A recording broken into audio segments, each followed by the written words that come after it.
Come on, Annie. Let's go to the movies.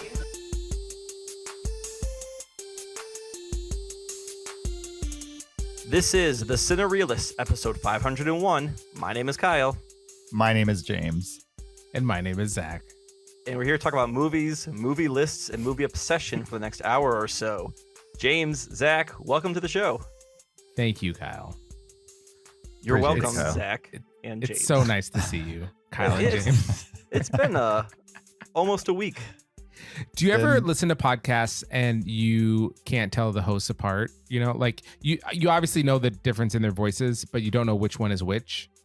Yeah, like whose name is to which voice. Yeah, I think we should go around right now and identify each other. Identify each other?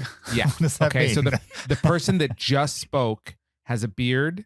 He's pretty tall, and his name is James. Okay. And the person who just spoke does not have a beard. He's still rather tall, and his name is Zach. And the person that just talked does not have a beard, is wearing glasses. I don't remember how tall you are. And he's sitting in front of some Star Wars posters.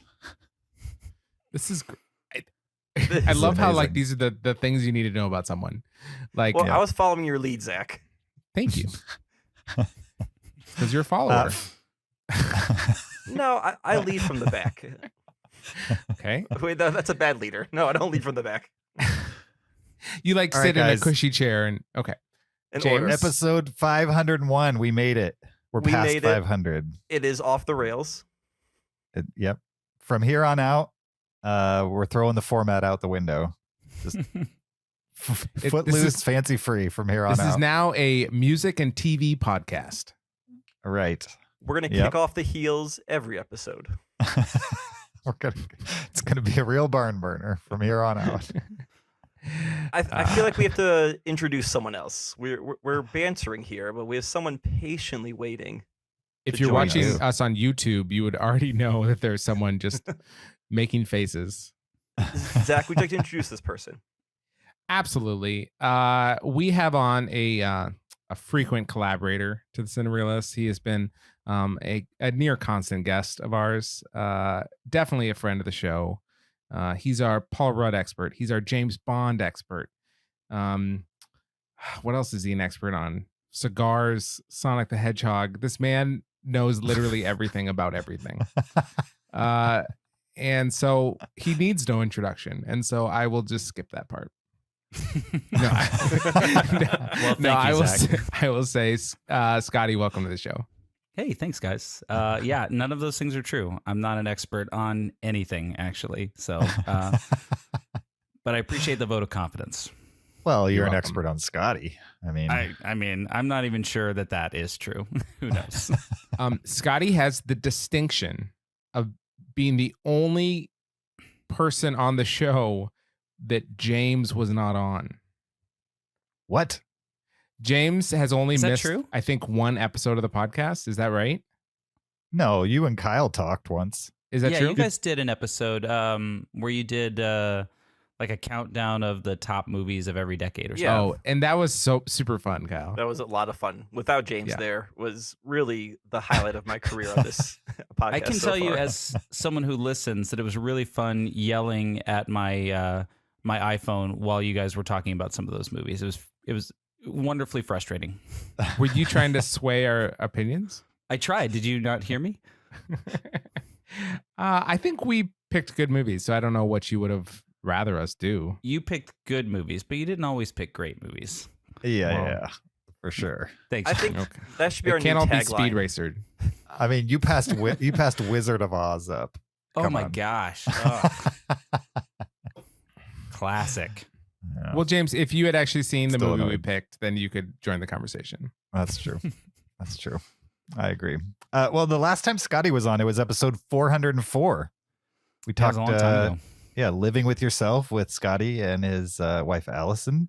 Yeah. Which was a Paul Rudd TV show that I thought was getting a second season, but we haven't seen it yet. That was No. 2 years ago. I could have swore it got greenlighted, but I don't know. It hadn't happened. Maybe it was a COVID thing. They're just Maybe. Who knows? they can't get Paul Rudd and Paul Rudd in the same room together. It's too dangerous. Yeah, it's true. And then- I apologize to everyone who listened to that episode. I feel by the end, I was just speaking, like I was rambling off all these lists that were really exciting for me. And I'm not even sure, James, you were into all the ridiculousness that we rabbit trailed in on that.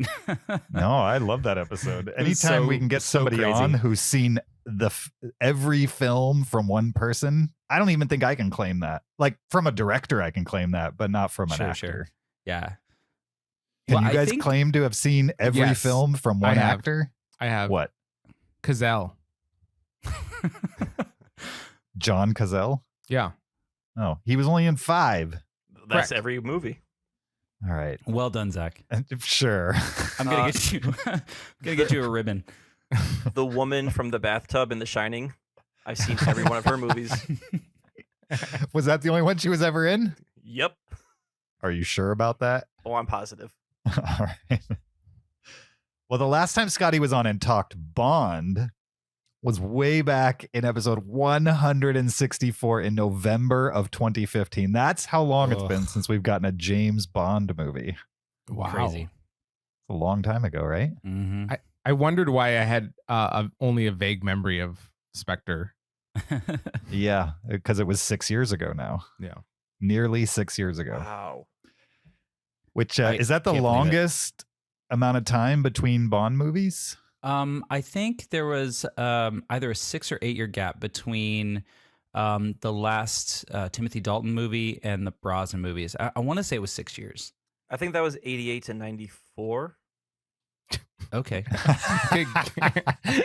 As Wow. Kyle's reading like his he's screen. like he's not looking it up. Yeah. No, I'm not. I'm this, not. This is why I'm not the James Bond expert. Awesome. Well, I'm excited to talk Bond with you again, Scotty. I'm excited to talk Bond. It's been a while. It's been a hot minute.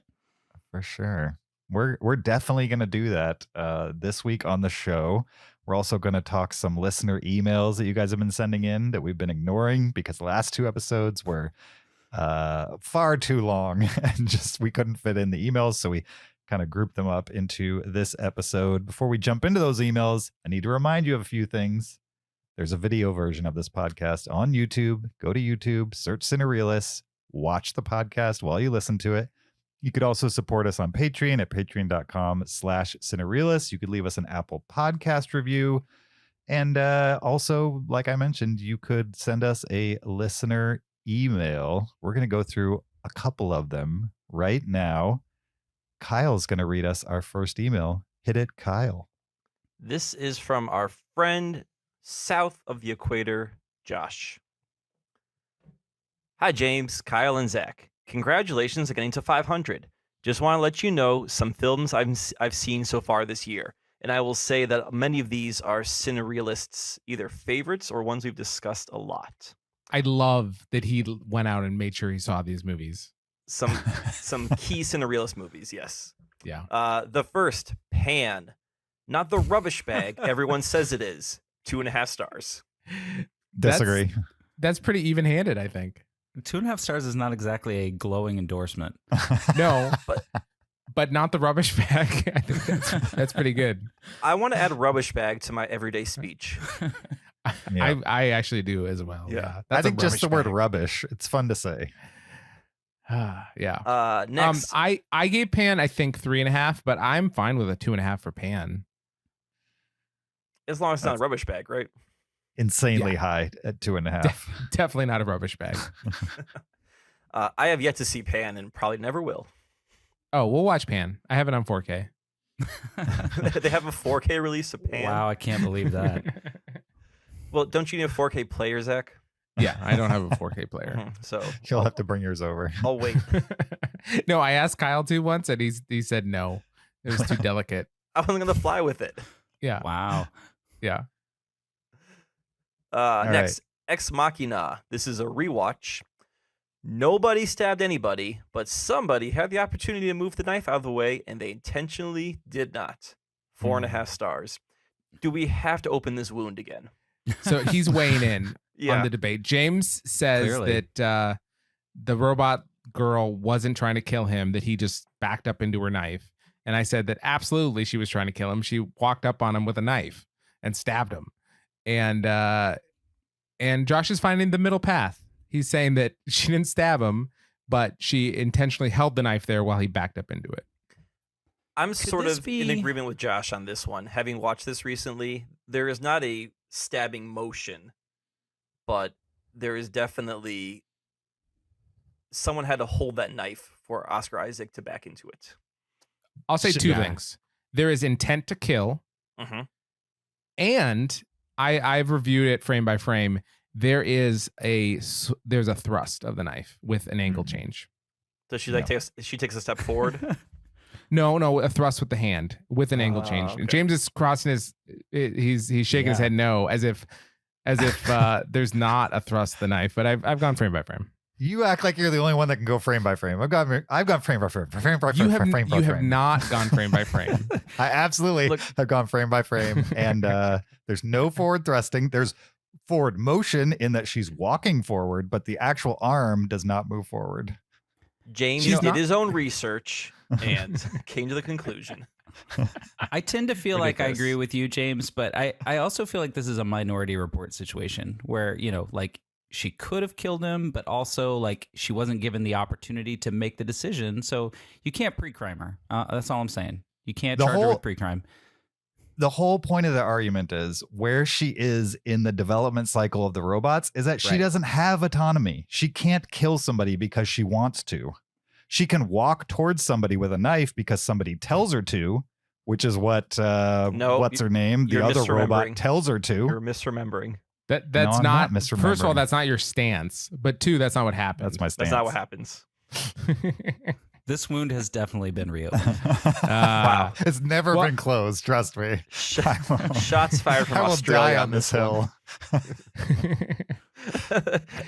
Here lies James Brill. She stabbed him. All right, hit us with the next one, Kyle. We're going to be here all night. All right, next is The Cobbler. Actually really good. Saw the ending coming a mile away though. 3.5 stars. Yes, absolutely. Yes, it is actually really good. Josh, you're a man of distinction and honor. Really good? I don't know about that. Surprisingly good, I'll say that because it is better than it should be. Yeah, that's where I'll leave it. I didn't know you felt that way, James. Yeah, I don't dislike The Cobbler. I don't understand why it's like a 5-star movie for you, but Magic shoes, James. Scotty, have you seen it? I have not been brave enough to watch it. I'm sorry. Come over to my house. I have it on Blu-ray. I'll be right there. Where's your 4K release of The Cobbler? I'm waiting. Exactly. Wow. Do Now they you know actually how have Scotty a physical feels. release of that? I thought it was only Yeah. on Netflix. I do have it on Blu-ray. Yeah. Wow. he has the only copy of it. Nobody Right. else wanted it. Did you rip it off of Netflix and No. put it on a Blu-ray? I wish. Create your own custom fan art. Next is Payback. Watch this for you, Kyle. Thanks, Josh. It's a top 100 movie for me. Love the throwback to early noir mixed with 90s action tropey stuff. Though he does say 3 times Gibson is left on his own, allowing him to escape. 3 stars. Are there some plot conveniences to get him to escape? There are, yeah, maybe. There are definitely like times where he's left alone in a room so he can figure out how to escape from that room. Apparently it happens 3 times, but not a glaring omission in my eyes. Josh, I want to know which cut of the film you watched. I've been trying to hunt down that straight up director's cut and cannot find a cheap copy of it yet. So I'm waiting. Okay. Bedazzled. Fun film. But what is Brendan Fraser's backstory? His past is such a secret mystery. 3 stars. That's awesome. I like Bedazzled. Is this the Brendan Fraser and Elizabeth Hurley Hurley. Neville movie? Yeah. Yeah. Interesting. Yeah. It's a good one. My, I like that one. my favorite scene for that movie is he said, "Sorry, I'm late. I saw sunset and I had to stop and weep." He was the I like the scene over-sentimental where guy. he's sweating like uncontrollably and there's just like water pouring everywhere. Yeah. Stowaway. Sorry, Zach and Kyle. James is 100% correct. 3.5 stars. Now, when I read this in the email, I was like, oh, right on. He agrees with me. And I don't remember what I'm correct about at all. Do you guys remember? I don't remember at all what your Stowaway opinion was that was controversial. Me either. Maybe, James, you thought that the situation was too like they're trying too hard to make a moral point. It was too contrived. Oh, okay. So right. I vaguely remember. It's in the ending, which we probably shouldn't talk about, where they make a decision about who needs to go outside. Oh, you thought it undercut everything and it cheated. Yes. I thought it cheated. Okay, yeah, that's right. I saw Stowaway, James, 100% agree. I wanted that movie to deal with some harsh topics, and it was just too feel-goody at the end, even though it was sad. Yeah. It was wussed out right at the end. It totally did. They took it right to the line and then said, we're going to go a couple steps backwards and Still go to the safe good, zone. But yeah. James and Scotty just want to see death, anguish, and tears. Of course, always. All right. Let's see. UHF. Loved it. Library scene was the greatest. 4 stars. Awesome. I love that movie too. Top 100 movie for me. I still haven't seen it. Zach, I think you like it. Of course he would. Yeah. He's like a Weird Al fan. I don't know why he hasn't seen it yet. I don't think Zach's a Stupid. Weird Al fan. I'm a Weird Al fan.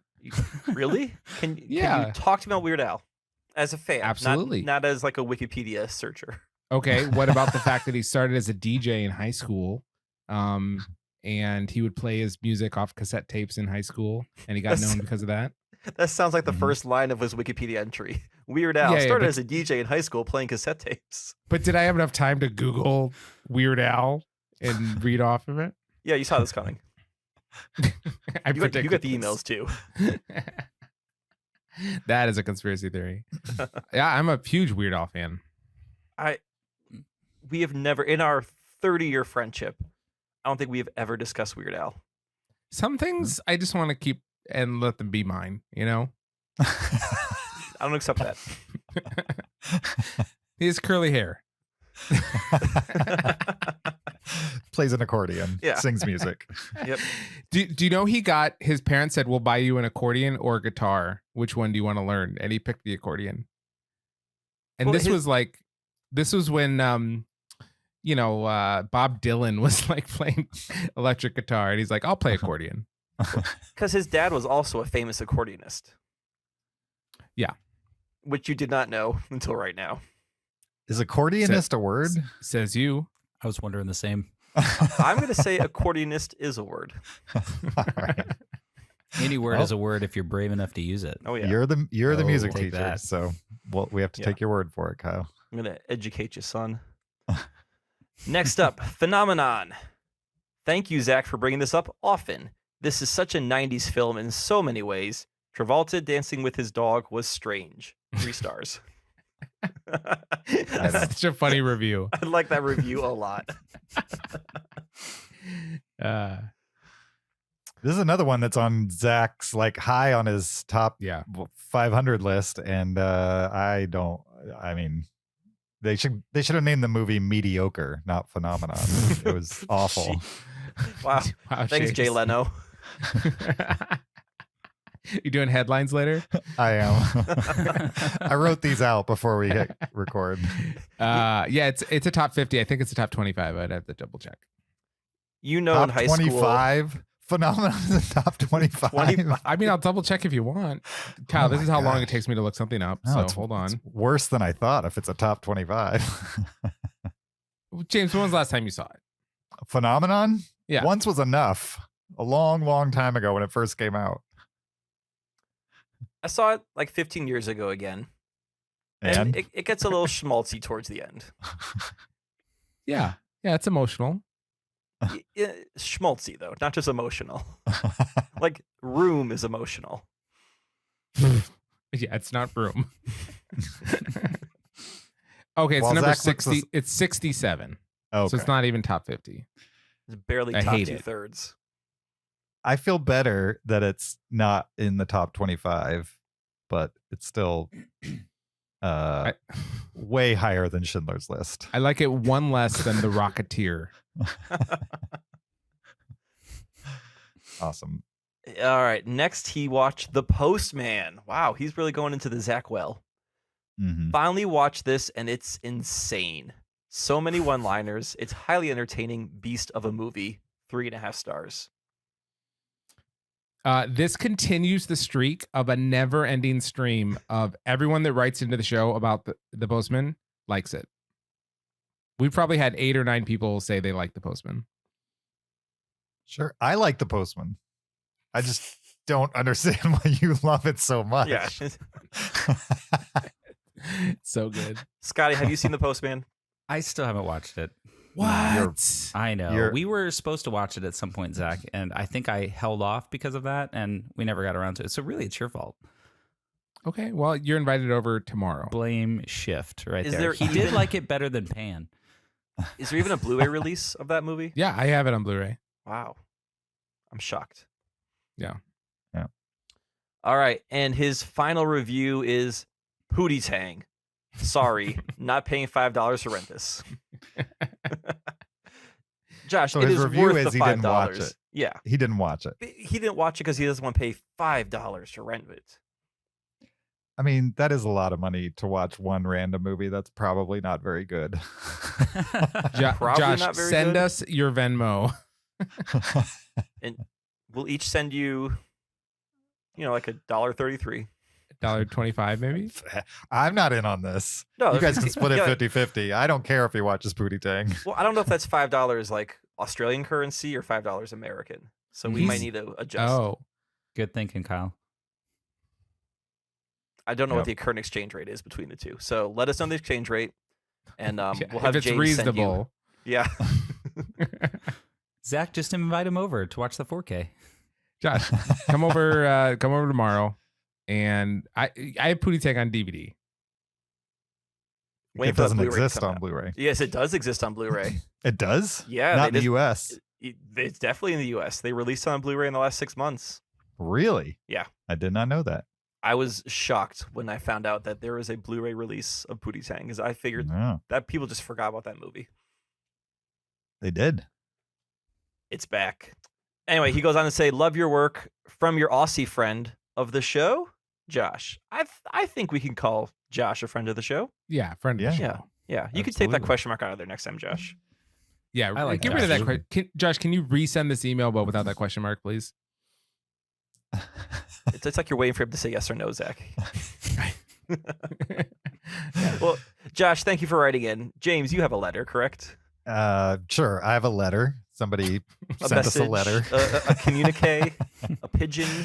Marco sent us a letter. Marco wrote in his letter, "Just wanted to say thanks for the Sweden versus Switzerland game. It was a blast. This was a game that we played on a Patreon episode. Marco's a Patreon of this podcast.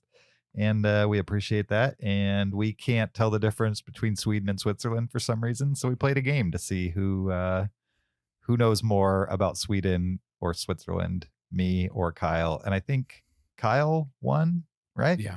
Barely. But not by a Kyle won. lot. No. I think I did surprisingly okay, considering I know nothing about either of them for the most Scotty, do you know the difference between Sweden and Switzerland? I mean, I know what you guys talked about on your show. part. That was Do you know that what was my country he's intro. from? He's you know what from country Marco's Switzerland. from? That's right.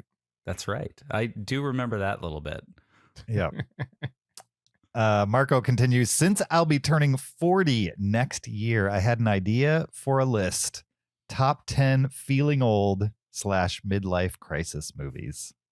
This is 40, Paul Rudd. Knock it out. Yeah. I mean, that's a good one.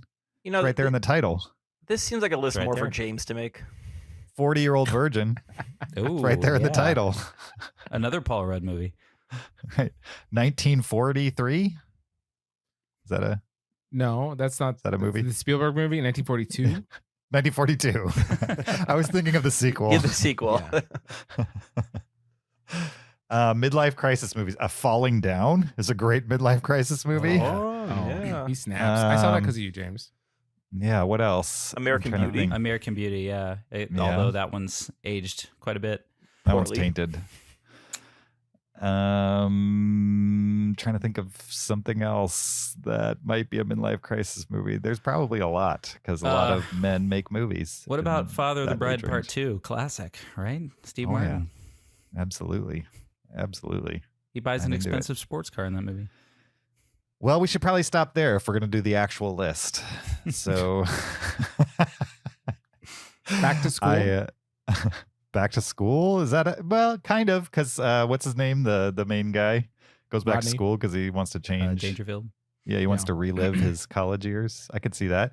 Old school, maybe. Yeah. Oh, old school. Yeah. I could see Marco that. also sent us a picture holding a Cinereelists mug in front of his Blu-ray collection, which was awesome. Yes, We'll for put sure. that on Especially Instagram. when you consider that mug is in Switzerland, That's as true. is Marco. Speaking of feeling old related to movies, did you guys see my tweet today about Back to the Future? No. Yeah. If Back to the Future happened today, if they made that movie today, Marty McFly would be going back to 1991. Yeah, sounds about right. Wowzers. I would watch that movie. I want to see 1991 again. Do you want to know the funny thing? Is I do. I think the dance would still be a sock hop because, like in the early '90s, '50s was cool again. Mhm. for sure. What song would he play on the stage instead of Johnny Be Good? Oh, he would That's from definitely 1991. no, he would Yeah, definitely yeah. play "Smells Like Teen Milli Spirit." Vanilli No, Milli No, it Vanilli. would be Nirvana. He would play Nirvana. at a dance. yeah, Wait, doesn't he have to play a song from 2021 in 1991? Isn't that how it's supposed That's to true. No, Yeah, because Johnny B. Good's not from 1985. work? That's true. No, he's just like a year ahead of the music, right? Yeah, that's why he plays a year "Smells ahead. Like Teen Spirit." Yeah. Okay. I like. So I he like would that idea. play Pearl Jam Alive, right? That came Oh, shortly after. These are not like prom songs though. Neither is Johnny B. Good. That was the whole point of the sketch. Have you seen the movie, Zach? Okay, that's a good point, Kyle. Or he would play like "Enter Sandman." And, like, Sure. kids are gonna love that. I don't What know. about, That was um, 91 already. So. Buddy Holly by Weezer, was that 91? Oh, That that's was a good choice. 94. 94. So that's close. Yeah. That's close. Yeah, it's close. Close enough. Marco Look out, ends though, his that letter. Keep it Cinereal. Cheers, Marco. Thanks, Marco. We appreciate it. Zach, you had a letter to read, right? Yeah. This is from Stan in Romania. He says, "Hey there. Kudos on your 500th episode. What an amazing accomplishment. Take this moment to pat yourselves on the back because you've brought many hours of pure entertainment to this listener's ear." The Scotty's patting his back too. And it really means a lot. At this point, one thing is clear. You're all movie lovers. Admit it already, James, who are really passionate about movies and enjoy talking about them with like-minded peeps, or you place the bet on who will last longer until someone calls it quits. Either way, I'm loving it, so please don't stop. I want that pot. Who do you think will quit first?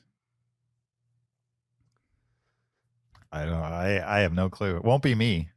I'm Yeah, podcasting till I die. Yeah. Well, I feel like we have a blood pact now. I Zach, thoroughly I'll take your enjoyed- spot when you drop off. Okay, thank you. I thoroughly enjoyed each individual part of the two-parters as part of your two-part series. Yeah. Did he do that right, Kyle? The fact that he acknowledged that it was a two-part series is good enough for me. I really like the idea of centering an episode on a group of movies you want to talk about, whether they're related or not, and without having to tie it to a specific topic. I think it gives you a chance to talk more freely about movies you would maybe not talk about otherwise, and it seems to spark a lot of great discussions, banter, and off-topic tangents. Please consider turning it into a recurring segment like the Top 10 Last 10. What do you guys Okay. think? Should we make that a recurring segment? Yes. Yeah, I think that was a blast. Let's do it. As for the top 500 list, just one comment. I haven't seen Stowaway yet, but I guess I'll have to add it to the watch list since it's better than Schindler's List. In all seriousness, though, I added quite a few movies to my watch list as you went through your lists. In the spirit of your last episodes, I would like to bring to your attention one movie. It's a 2020 documentary called Some Kind of Heaven. Have you guys heard of this? No. No. I had, and I meant to see it, and I forgot all about it. Because it's a documentary of a place very close to here. No one seems to be talking about it, and I can't figure out why because it's so good. It focuses on several people living in the Villages, Florida, the heaven-like retirement community. The movie does a great job of capturing the last stretch of these people's lives and all that it entails, the brazen defiance against the inevitable, the crushing loneliness despite all the attractions and distractions the community provides, and much more. He's Romanian, but he speaks better English than I do. It's at the same time funny, spirited, sweet, and melancholic. Plus, it has great cinematography and score. Think Errol Morris meets a more restrained Wes Anderson. It's definitely a movie I wanted to talk about and share with you. And while I don't know exactly where it would land on my top 500, it would definitely be an episode on it. Wink, wink. It's because James kept calling his list episodes. Yeah. Some Kind of Heaven is on Hulu right now, and it's produced by Darren Aronofsky, which is Really? interesting. Like, of all the people to produce a documentary up on the Villages, that's interesting to me. Well, our rule is if someone suggests a movie to watch, one of us will watch it and talk about it on a future episode. So we'll get to that. At the end, I leave you with a question. Please forgive and ignore me if this was brought up before. What are some of your favorite guilty pleasures? Actually, let me break it down into several questions. Number one, what are some of your favorite guilty pleasures that you feel kind of guilty about? That I feel guilty about. I don't feel guilty about any of my guilty pleasures. Yeah, I don't That's feel guilty right. about liking movies. Not a one of them. No. What are some of your favorite movies that would be considered guilty pleasures, but you think should not be considered as such? When I Is think, Blair Witch a guilty pleasure No. at this point? No. Okay. Nah. No. People Legitimately hate good. on Speed Racer, but I love that film. I like that that's a movie great lot guilty too. pleasure. I think it's great. Yeah. When I think guilty pleasure, Cruel Intentions is the first movie that comes to mind. Oh yeah. That's good as well. Nice. I agree. Is there such a thing as a guilty pleasure? When it I comes think to there can movies, be. I don't know. There's TV shows that I consider guilty pleasures, but movies, I either like it or I don't, and I don't care. Yeah. Maybe I mean, it's- Yeah. I would definitely consider that movie by the guy who made Donnie Darko. Southland Wow. Tales. Southland Tales. yeah. I would say, like, I don't think that's a particularly good movie, but I enjoy it and I understand that nobody else does for the most part. And so in that way, I would say it's a guilty pleasure, but I don't feel guilty about liking it. So yes, a guilty pleasure can exist. I think a guilty pleasure would be a movie you'd be ashamed to admit that you like watching. All right. Well, then maybe it's not a guilty pleasure because I have no shame. That's great. Well, Stan, I want to hear what your guilty pleasures are. And he says, cheers, Stan, Romania. I kind of feel like we've debated whether we could do a guilty pleasure episode, right? Where we like run down a list, and we never have because we always run into these same issues where it's kind of like, I don't feel guilty what is about this liking list that. going to be? Yeah. You know what I mean? It's like, I don't know. We just haven't gotten there. So, Zach, you said Stan's from Romania? Yeah. So I look at our podcast audience download stats, and Mhm. Romania is our 5th most popular country of listeners, which is Okay. crazy.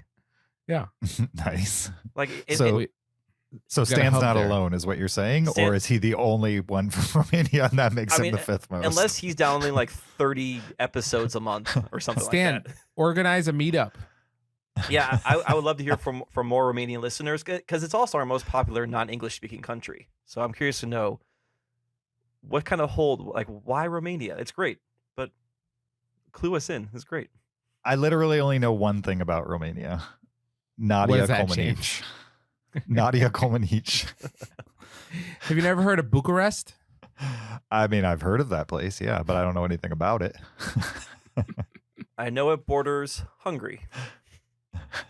Guys, what's the difference between Romania and Switzerland? I mix those up a lot. Seriously. Yeah, Romania has the Red Cross kind of symbol on their flag, and Switzerland produces a lot of female gymnasts. I thought Switzerland was in Scandinavia. and Romania's in like Eastern Europe. No. Romania's it goes Norway, Romania, Finland. Finland. Oh, which Yeah. is not Scandinavian. Correct. Yes. Yeah. Okay, so that's it. Yeah, Romania is the border between Scandinavia and Europe. We got that figured out. You got it. All right, we got one more email. This is from Miran. We figured this out at one point. This is from Miran. Miran writes, "Hey guys, congratulations on the upcoming 500th episode. I've looked forward to this series every 100 episodes since you guys started doing this. I'm going to chime in with my 401 to 500. These are all 4.5 stars. Here's to getting to the top 1,000. Miran. Will we get to 1,000? That's like 10 years from now. As long as Zach The doesn't pace we're quit or going. die. Wow. We're not going to run down his entire 401 to 500, but there were a couple that I saw that I had never heard of, and I thought maybe I'd run it by you guys and see if you guys have seen it and if you have any input. His number 408 was called Duck Soup from 1933. Oh yeah, that's Marx Brothers. Yeah, the Marx Okay. Brothers. It's famous for he puts 2 forks in 2 dinner rolls and he like plays with them like their shoes on legs. No, Sure. that's Gold Rush. That's Gold Rush? That's Charlie Chaplin. Yeah. That's Charlie Chaplin? I thought that was Duck Soup. No, Duck Soup is Duck Soup on the cruise ship, or is it the Mm. yeah? I think it's on the cruise ship. Oh, okay. I come to you guys for knowledge. I get controversy. I don't know. Sorry, man. Well, Kyle's probably right. All right. We're going to assume Kyle's right since he's a teacher, and we'll move to his 412, which was Calle Mayer, Calle Mayer, 1956. Anybody heard of this? I have not. No. All right. Need to know more about that. His number 417, Failsafe, Sidney Lumet. I've heard of that. I've never seen it though. Okay. Lumet. Sidney Lumet. Mhm. What'd I say? Lumiere? You francophoned it. You add a little zhuzh to it. His 438, late August, early September, which I looked this one up because you guys won't know it. Olivia Assayas, who directed Clouds of Sils Marie and Personal Shopper, which are movies I like a Oh. lot. And You I check hadn't it heard of out. this one, and it's on his top 500. His number 442, Fear and Trembling from 2003, Nope. and his 472 from 1964, Three Outlaw Samurai. Never Nope. heard of that one either. All right. I've heard of that, not seen it. Okay. Well, Mirren, you got to let me know the ones that we didn't know anything about. Let me know if I should watch those. Ooh. And if He's I got should. Pierre LeFou on his top 500. Hey, I know. cool What guy. a That's a cool pretty cool guy. guy. Yeah. Cool guy. It's not his favorite movie though, so he's not a cool guy. Has to be your favorite movie, right? Yeah. All right. Well, thank you for the email, everyone who emailed us. We appreciate it. Don't forget, you can also send us an email to heyguys@cinereelists.com. Send us a comment, a question, a list, suggestion, any of those kinds of things. We accept via email. Send us an email and we will read it and talk about it on the show, most likely. Let's finally get to the main topic of this episode. It's, of course, the latest James Bond movie. This one is in theaters now. It's titled No Time to Die. We're going to jump into it right after this clip.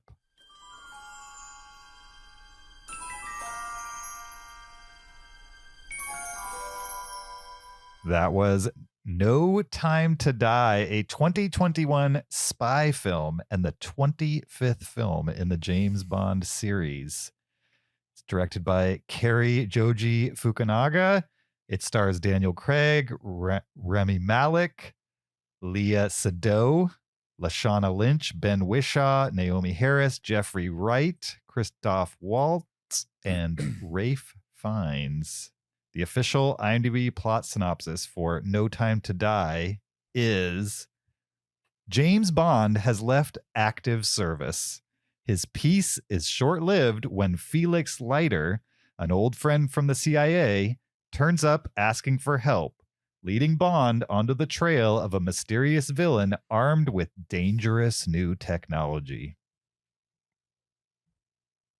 What did you guys think of No Time to Die? Kind of feel like we got to start with Scotty, right? Since he's the Bond head. He's the guest, yeah. Yeah. Sure. Scotty, what did you think of No Time to Die? Well, I'll tell you, the number one reason I wanted to talk about this movie with you guys is because I feel very strange and ambiguous about this film. Okay. And without hitting spoilers, obviously, Mhm. 25 movies, the fifth of the Craig films. I think you go into a film like this with a certain expectation. And I walked out of like, even Spectre, I watched Spectre several times since it came out. And I feel like not necessarily my opinion of it has soured, but it's definitely not up there as a top tier film for me, like especially compared to something like Skyfall or Casino Royale. But I still walked out of that film feeling like really good, like that was a great time, despite the flaws, despite everything that film has going against it. There was a lot of great stuff. I walked out of this film just feeling very strange. I don't know if I felt good or bad. It was kind of a mix of both. But there was a lot of cool throwback stuff, a lot of really neat tie-ins to the older Bonds. I think as a whole, the film is very competently made. All the qualms that I have with the movie really tie into really just things that happen in the movie. But all of the things that happen in the film, I felt like they handled them very well. They treated the subject matter with respect for the most part. I don't know. It was a strange experience. I found myself having a good time for most of the film, and then other parts of the film just really squirming in my seat, but still enjoying what I was looking at on the screen. I know that sounds super cryptic, but that's kind of the feeling that I had for most of the back half of the viewing, I would say. But a lot of really cool stuff in it. Some great things that we can talk about that I really enjoyed. What about you guys? How did you feel about it? So I have this is only my third Craig Bond film. I did not see Spectre, and I did not see Quantum of Solace. So I didn't know much going into this one. And there was definitely some things were happening where I was like, I bet you if I'd seen Spectre, this would make sense. Yeah, you missed some important plot points. But I do think the movie did a pretty good job of keeping me informed. Mhm. So I would say, like, even though this may be a sequel to Spectre plot-wise, I think it fills in enough gaps where I was never completely confused. There's maybe sometimes where motivations weren't clear to me because I didn't have that background knowledge, but I wasn't Mhm. scratching my head of like, what's going on here? So that being said, the Bond franchise is not something that excites me. I see them if I want to. I think in my mind, Mission Impossible has surpassed the Bond franchise as it's better at bonding than Bond is now. Oh, blasphemy, Kyle. Which I know. Blasphemy. I'm gonna fire some shots off right here. So I Mission just want to Impossible ask movies, a question. What is the Yeah. difference between the last three Mission Impossible movies? Because I have no idea. the difference is great, good, greatest. Okay, fair enough. Fair enough. Yep. Continue. I'm sorry. Yeah. So I get excited. I get excited for Mission Impossible. Sure, I yeah. look forward to that. Bond, I was like, sure. I honestly, up until a couple weeks ago, I thought Danny Boyle still directed this movie. So that shows you how much I knew about it. So I went in with expectations of I want to be entertained. I want to see a well-made movie, and that's what I got. I was entertained. I got a well-made movie. So I have nothing to complain in that aspect. There's definitely little things that we can talk about in spoilers that bothered me. I think the biggest thing is the bad guy. We can talk more about that. Rami Malek's character. I like Rami Malek. I think he's a good actor. Not quite sure what's going on with his bad guy in this movie or how it fit into the whole thing. And yeah, I don't know. It's I think it was a fitting end to the Daniel Craig run. he was looking kind of old in this movie. I know he's supposed to be retired, but when he was first on screen, I was like, Daniel Craig looks old, but he's looking good, but he's showing his age, at least physically, on screen. So I think he chose the right time to exit. I'm sure he's ready to move on to other projects. Mhm. Zach, what'd you think? I really liked it. I enjoyed it a lot. It gave me all the great things about the Daniel Craig Bonds, in that they're very pretty to look at. Like the cinematography is always just immaculate. The styling and like coolness factor is very high. You know, they don't lean into the like unbelievable gadgets in the same way. They're going for a more grounded kind of a deal, and it just comes across as just a very sophisticated kind of Bond that I enjoy. And this movie definitely had that. You just got the sense that this is a man that is incredibly confident in what his abilities are. And so you just put him in a hairy situation and he's going to keep going because he can always find a way through. And that's just fun to watch for me. Anytime we met up with a side character, I thought that was a welcome addition. There's nothing that I want. I mean, this is a long movie. I did feel the length of it for sure, but there's nothing I wanted to really cut out. You know, I liked seeing Lea Seydoux' younger version. I liked, I wasn't a huge fan of the big bad guy. What's his name? Rami Malek. I think I was saying Rami Malek before. Safin was the bad guy's name. Yeah. Safin. Yeah, I wasn't a huge fan of him. It kind of leaned on the trope of like, let's have a bad guy with like scars and Yeah. kind of a thing. But I didn't hate it. He felt Bond villain-esque to me. Yeah, I mean that whole idea of disformity was a big Ian Fleming thing. Like that's present in most of the Bond films. So I think that's probably why they chose to do that, to give him that. I mean, they did it with in Skyfall, and I mean, they of course do it with Blofeld, and so it's a common trope. I don't know if they need to keep doing it or not, but that's definitely why I think they presented him the way that they did. Yeah, there's kind of a section that has Ana de Almas in it, and she's great in this. She's a lot of fun in that role. I totally am expecting there to be a spinoff with like an American Spy played by her, based off of this movie. I think that would do really well. So I have no major complaints. I didn't like fall in love with the film. I'm not, shouting from the rooftops about it, but I do think it was a great use of my time. I enjoyed watching it. Glad I did. So. Zach, you mentioned the cinematography, and James, I know you haven't chimed in yet, but did you guys feel like this movie was really CG heavy at the beginning? Did anybody else notice that, or was I just picking it apart? Like the motorcycle up the ramp? I mean, like the whole, not the opening sequence, but after the opening credits, kind of that first big action sequence, I felt like there was a lot of CG in that. Some of the motorcycle stuff, even some of the stuff with the car, even though they used a lot of practical effects with the car, it seemed like there was just CG all over the place that was noticeable CG, which is all not characteristic of Bond films. And to be honest, I didn't notice anything like that. None of that pulled me out. Kyle probably noticed all the frame splitting and stuff like that. Every scene was glaring. No, I did read that Craig did a lot less of his own stunts than previous ones, partially because of age, because of injuries. So maybe they did have to rely more on stunt doubles and CG than they had in previous movies. Yeah, and I didn't notice it in the back half of the film. It was just really that first sequence up until the Ana de Armas part, and then after that, I didn't really notice anything. James, what'd you think? I didn't notice any of the CG, but it's been a week and I didn't even remember there were motorcycles in the beginning. So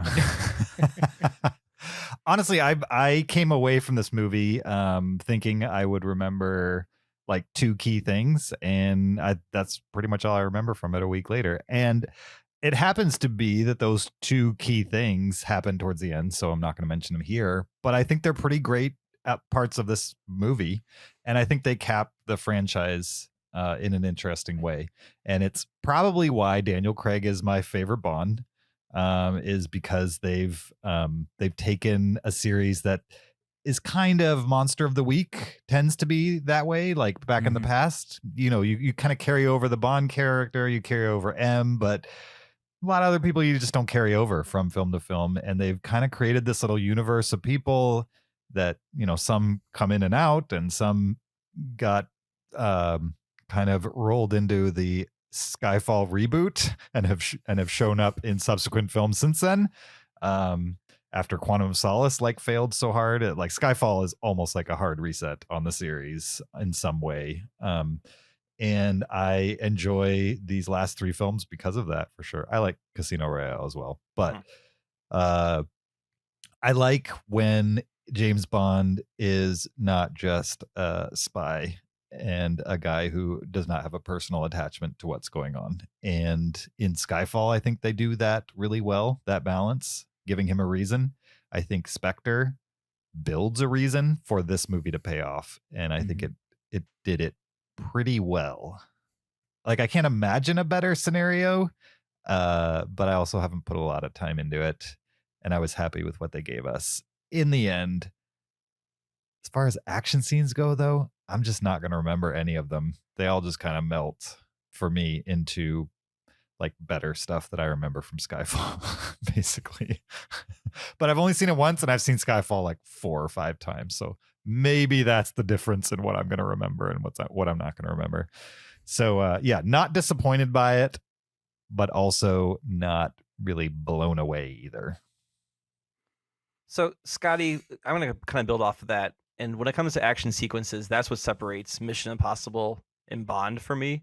Whereas Bond has action. It's got motorcycle chases and gunfights, but they don't stand out to me. Whereas Mission Impossible, I can be yeah, in that movie, Tom Cruise is on the sides of Burj Khalifa. In that movie, Tom Cruise is hanging on an airplane while it takes off.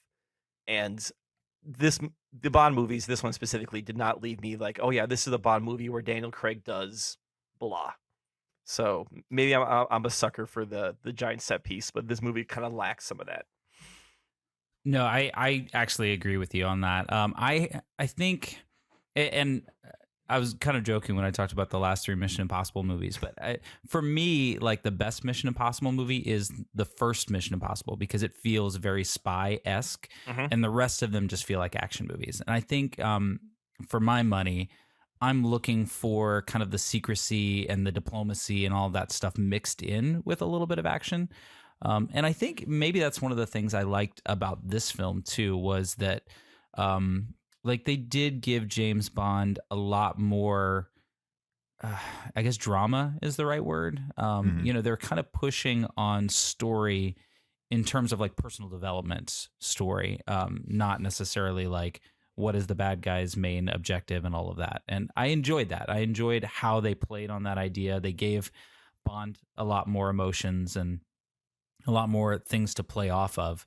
But certainly, I mean, there are James Bond action sequences that stand out to me, a handful of them, but that's not for me what I look for in them. I think a good monologue from a bad guy where James Bond is pinned down to a chair or something, that kind of stuff I get really excited about. So I can see there are obvious differences between Mission Impossible and James Bond, no question.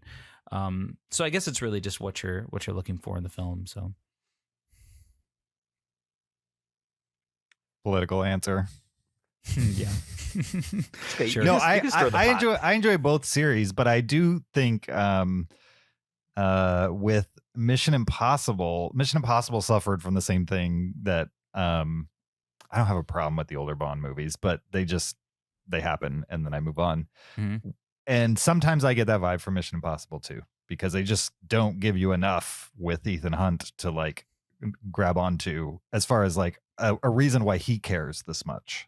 Type of thing. And I think in the Daniel Craig Bond in specifically, I think they've hit a nice balance where it's okay, he doesn't have to just be the swaggering, no care in the world spy. He can be that, and also we can give him reasons to care. And Ethan Hunt, they've started to do that a little bit in these last couple ones. For sure. But I'd like to see more in Mission Impossible because they also are starting to feel like nothing happens from movie to movie. They really ramped it up in MI3, and then they kind of like took what they built in that film and then dialed it back a little bit. And I don't know. I think I wish that they would have kept some more of that personality, but I don't know. I mean, the action sequences are still kind of amazing in Mission Impossible. So maybe that's the trade-off. You get to see Ethan Hunt hanging off the side of a skyscraper and an airplane and all that. So the action sequences in Mission Impossible I like, and it has that extra hit of knowing Tom Cruise is doing it. Sure, right? yeah. And he makes that impossible to not know before you see the movie. Like all the marketing when those movies are about to come out are like how much of the stunt he did. He broke his ankle. You know, like that's Right. all they talk about. They're not talking about the plot or what's happening in the movie. They're talking about the stunts that Tom Cruise did. And so that's great. And they're good stunts. But you compare the rooftop motorcycle chase scene in Skyfall to any motorcycle chase scene in a Mission Impossible, they do not compare. The one in Skyfall Totally. kills any motorcycle chase scene in any Mission Impossible movie. And so Absolutely.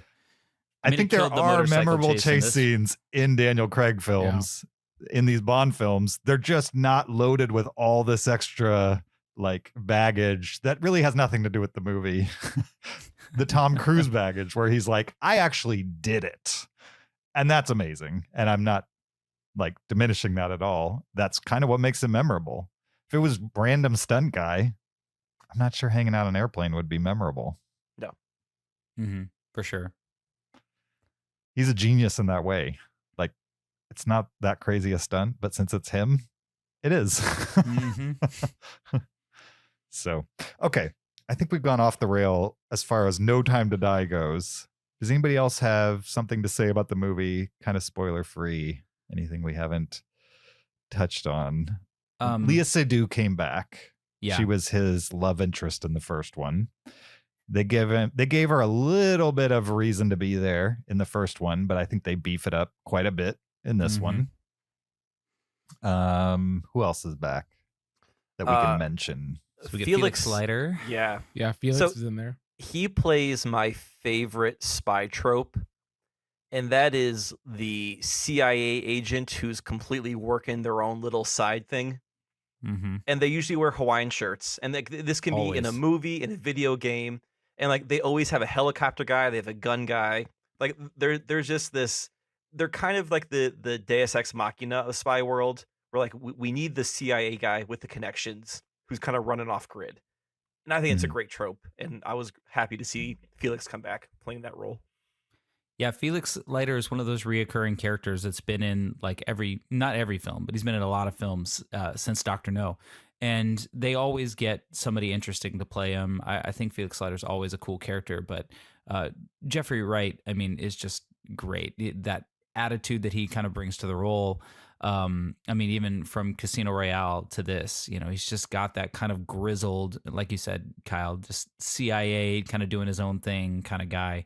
I think he's great for the part. So glad to see him back. Is it spoiler to say the Yeah, other? probably. guy, Yes, it The is. other Yep. bad guy? Okay. We'll leave that out. If you have to ask. Naomi Yeah. Harris came back. It's a good role for him. Yeah. Can I tell you guys? So even with all the delays for this film, which there were many, many delays, I stayed completely spoiler free from this whole film. The only cast member that I knew was coming back, other than Leigh Seydoux, was Daniel Craig. Daniel Craig. No, I somehow it got leaked to me that Rami Malek was going to be in it, so I knew he was going to show up. But like, I didn't know anybody else that was going to be in the film. I didn't know Jeffrey Wright was going to be in it. So everything that I saw when I watched it was 100% fresh. So that was pretty cool. Seeing, you know, and you kind of assume people are going to come back, like, you know, M and Moneypenny and all that. So it was still great to see everybody just kind of popping in and all the familiar faces. So that was cool. James, did you recognize the Taskmaster alumnus in this movie? No. Hugh Dennis was in the movie. I watched a lot of Taskmaster really fast. So Okay. Which one was Hugh Dennis? He was so he was from season 3 or 4 of Taskmaster.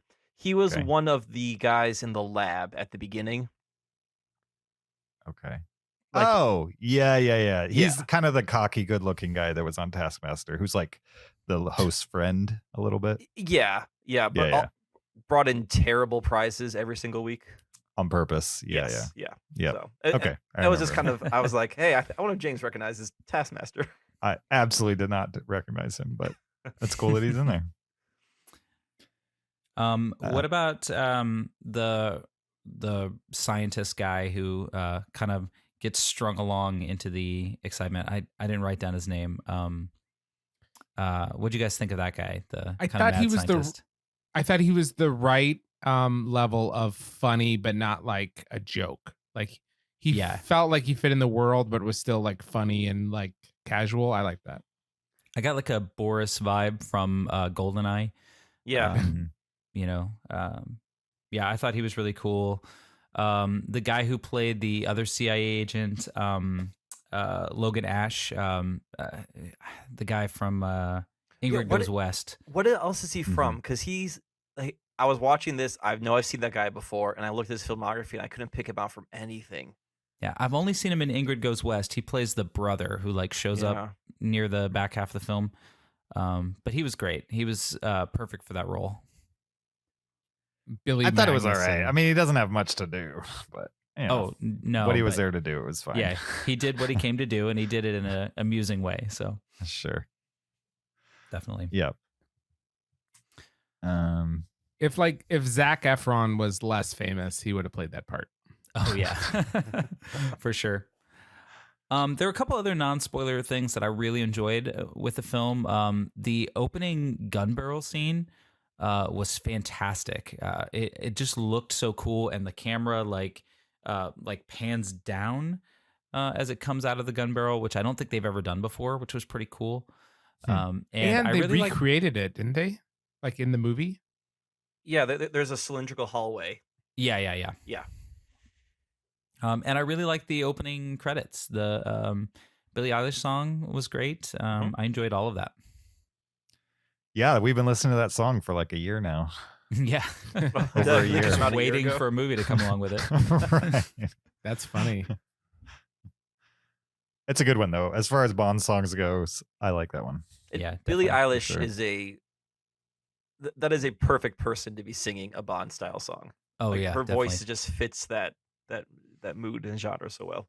Yeah, nothing beats Adele doing Skyfall, but Yeah, still that's pretty great. close. Yep. Anything else spoiler free for No Time to Die? All right. Let's letterbox it, and then we'll jump into the spoilers. I will give it a 3.5. I too will give it 3.5. I'm giving it 4.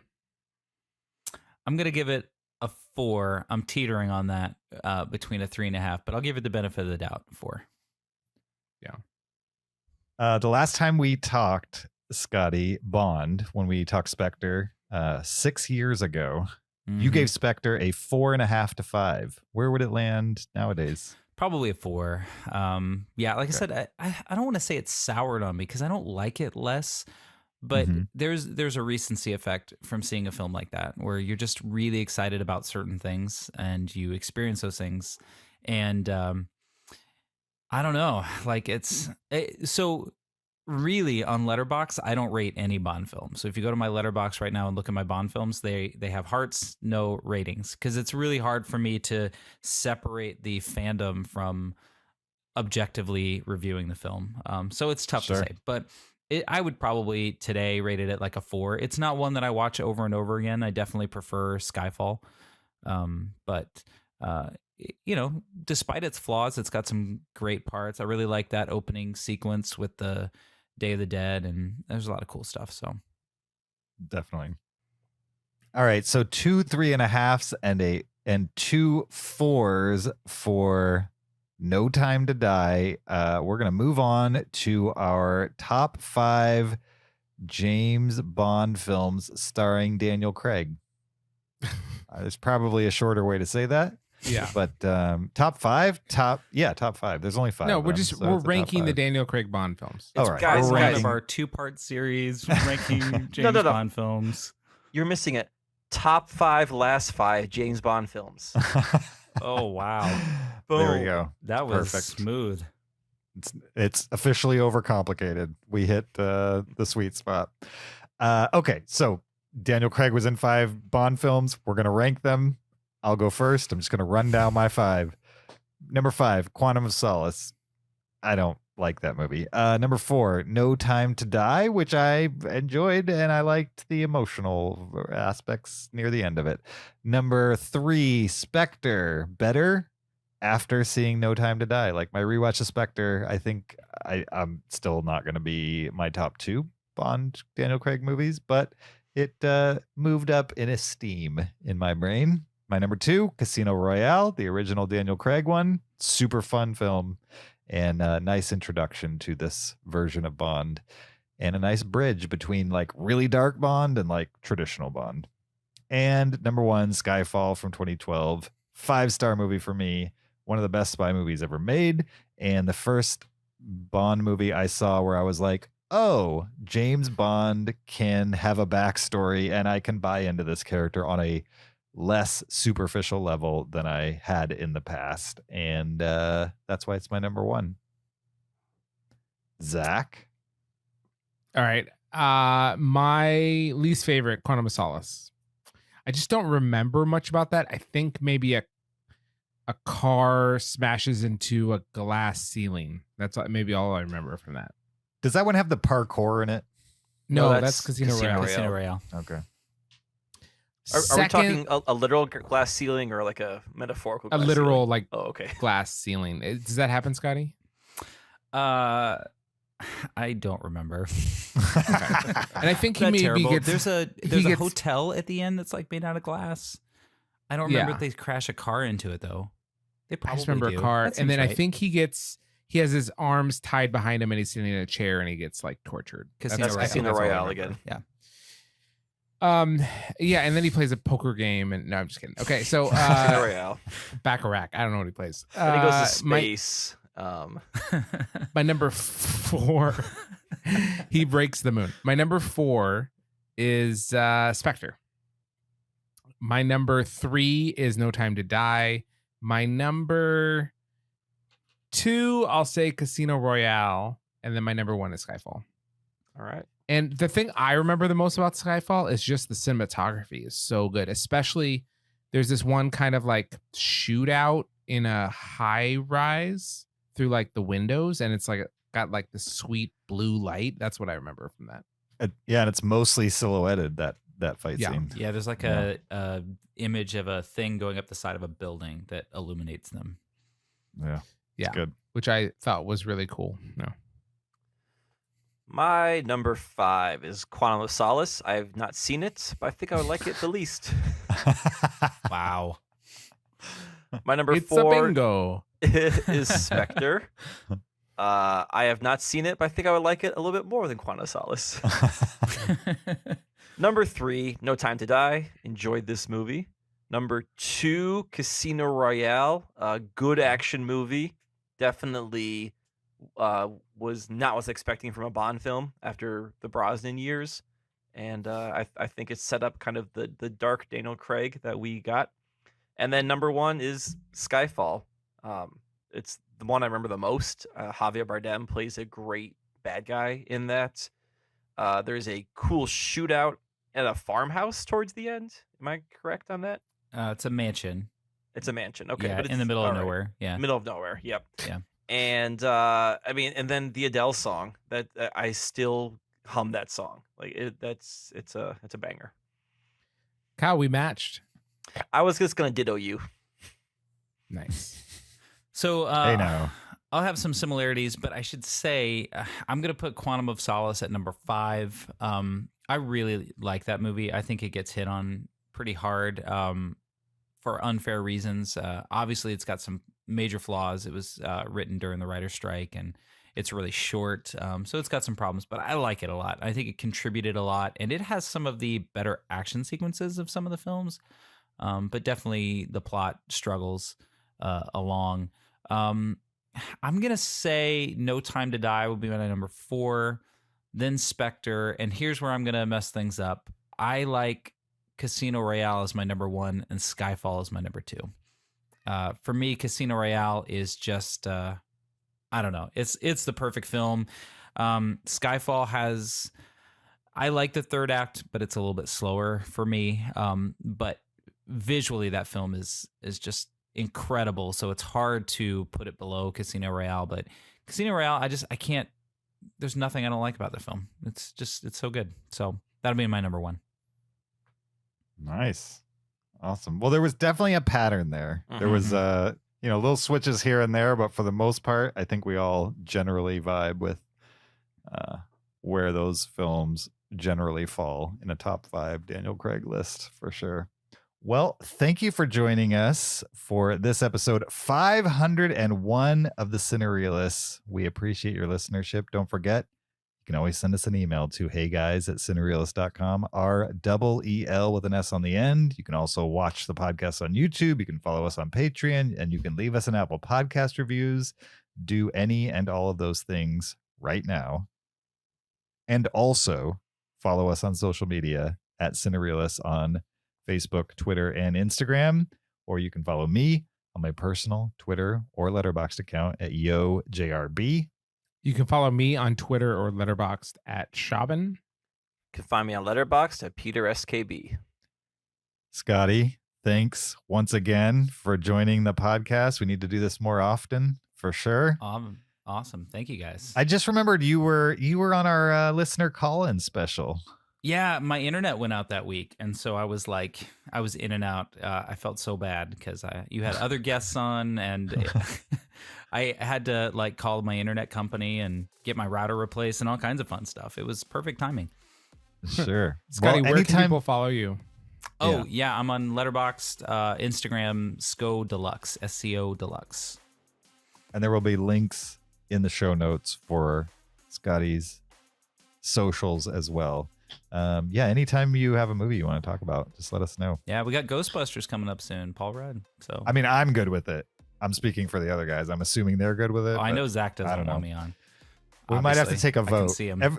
Ever since Kyle joined, votes are super easy because it's, majority rule. Oh, yeah.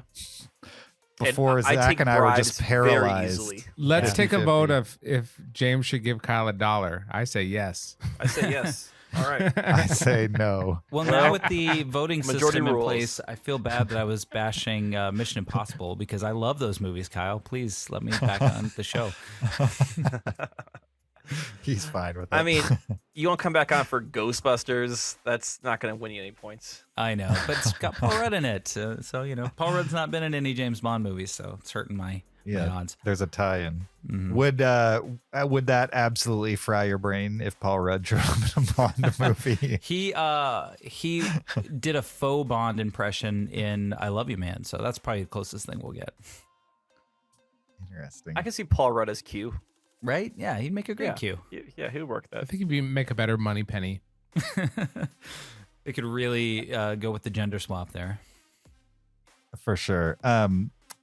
Scott, I want to know, I know you're a really big Paul Rudd fan. Are you a subscriber to the Celery Man subreddit? I didn't know there was a Celery Man subreddit. Shame. I'm clearly Absolute not shame. the expert that I claim to be, that you claim that I am. That I claim that you are? Or Zach, maybe. I don't know. Somebody Exactly. said I was an expert. No, I need to check this out. I didn't know there was a... I'm familiar with Celery Man. Very familiar. Okay. Yeah. Well, you got to check out the subreddit. I'm on it. It'll change your life. Oh, I can't wait. All right. Thanks for listening, guys. We'll see you next time. Until then, keep it cinereal.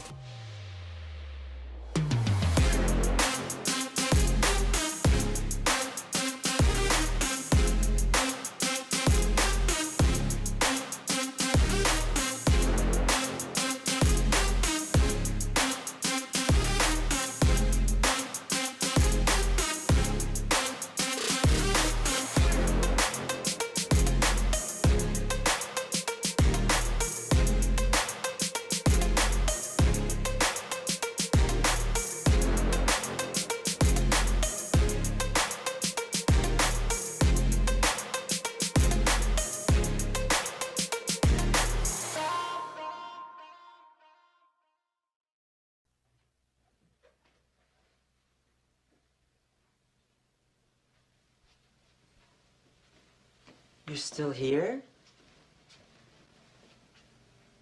It's over. Go home. Go.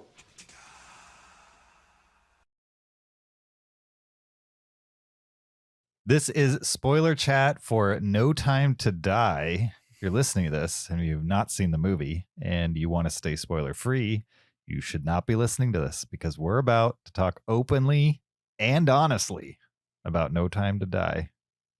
Everything before was a lie. This is all the truth. This is a truth session. Ready? I hated it. Yeah. Garbage. It's 5 stars. It's rubbish bag. It's a rubbish bag. Rubbish. A real bag of rubbish. All right, so No Time to Die. What's the big spoiler? The big spoiler that I was going to say is that there's another 007 and it's a woman, so we can stop having that debate, right? Because Right. 007s can be women. Well, Apparently it's true. I think it goes to show that 007 is just a designation. Yeah. They even said that in the film. They said it's just a Yeah. number. Like, Yep. I think we always knew that. It was if James Bond is also a designation or Okay. it's one person. Correct, It's the yeah. name James Bond that I think we didn't know about. But they Didn't- kind of Didn't spoiled Skyfall that. kind of address that? Like, is James Bond a Spectre person or a did. name? Oh, Spectre. Okay, well. Yeah, Spectre did. Well, I think they did a making little up bit in things. Skyfall, but in Spectre they had that whole backstory with Blofeld being his brother, and they addressed him as James Bond. So Blofeld's his brother? yeah, in this iteration, he's not in the previous films, but Man, they're not Didn't they're realize not we were actual Spectre brothers. Spoilers also. They're adopted brothers. They're not That's right. blood I forgot brothers. you haven't seen Spectre. No, Sorry. that's fine. But please spoil because I'm not going to see Spectre, and maybe they'll help Yeah. me fill in some of this. Okay, so Blofeld adopted Daniel brother. Craig Oh my goodness. actually dies in Spectre. I don't know if you knew that or not. Well, doesn't he die in Casino Royale also? Yeah, he dies in all of them. Yeah, how many times does he die? They had the actress Lashana Lynch Mhm. as Nomi. It took me a long time to figure out like what her name was. I didn't remember them saying her name, and so when they took away her designation later in the film, I was like, "Wait, what do we call her now?" I had to look it up after the fact. But yeah, I thought she was really good. She was a very stylish 007. All the cars, Especially when she was gadgets. conning him at the Oh beginning. yeah, so Mhm. good, right? Yeah, I enjoyed that aspect of the movie. What else is a major spoiler? Blofeld not being dead, right? Was he supposed to be dead, Inspector? Yes. No, he didn't die in Spectre. They took him to jail. What? Mm-hmm. Really? Yeah, sure I did. don't remember that. Yeah, he like blows up in the helicopter, and James Bond has the opportunity to kill him, and then he Right. tosses the gun and quits MI6 and leaves. Yeah. On the bridge at the end, right? Yeah, on the bridge at the He's end. got like Blofeld on the ground. Yeah. And yeah. So can we talk The, about Blofeld for yeah. a minute? Unless Yeah, you have yeah. something Sure. else, Zach. Well, we can talk about it next. Okay, so this is the one thing about the film that I really did not like. Of all of the other things, I'm ambiguous on. I'm still on the fence, but the Blofeld bit I did not like. And here's the problem. Because this is totally outside the plot. Eon Films has spent years, like decades in litigation trying to get Blofeld back into these films.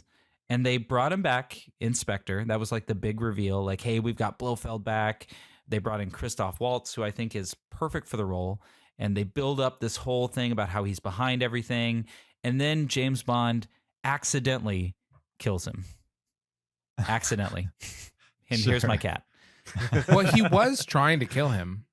Well, no, but he stops himself, right? So he gets angry and he acts like he's going to kill him. And then he stops and says like, no, I'm not going to do it. Oh, And then he stopped himself. He wasn't stopped. No, he stops himself. No, he stops himself. Yeah. He realizes this is a bad decision. I shouldn't do this. And then he turns around and asks to be let out of the room and turns back around and Blofeld's dead. Like what rubbish. Just absolute rubbish. What would you have rather happened? Because otherwise, Blofeld's gonna outsurvive Bond. I wanted Blofeld to outsurvive Bond. That's exactly what I wanted. Really? Yes, absolutely, 100%. That's what I wanted. Because I without want Bond, Christoph Blofeld Waltz. will survive and thrive. No, because there'll be a 007. So they can continue the Blofeld however much they want, and they can continue a rivalry between a 007, a designation agent.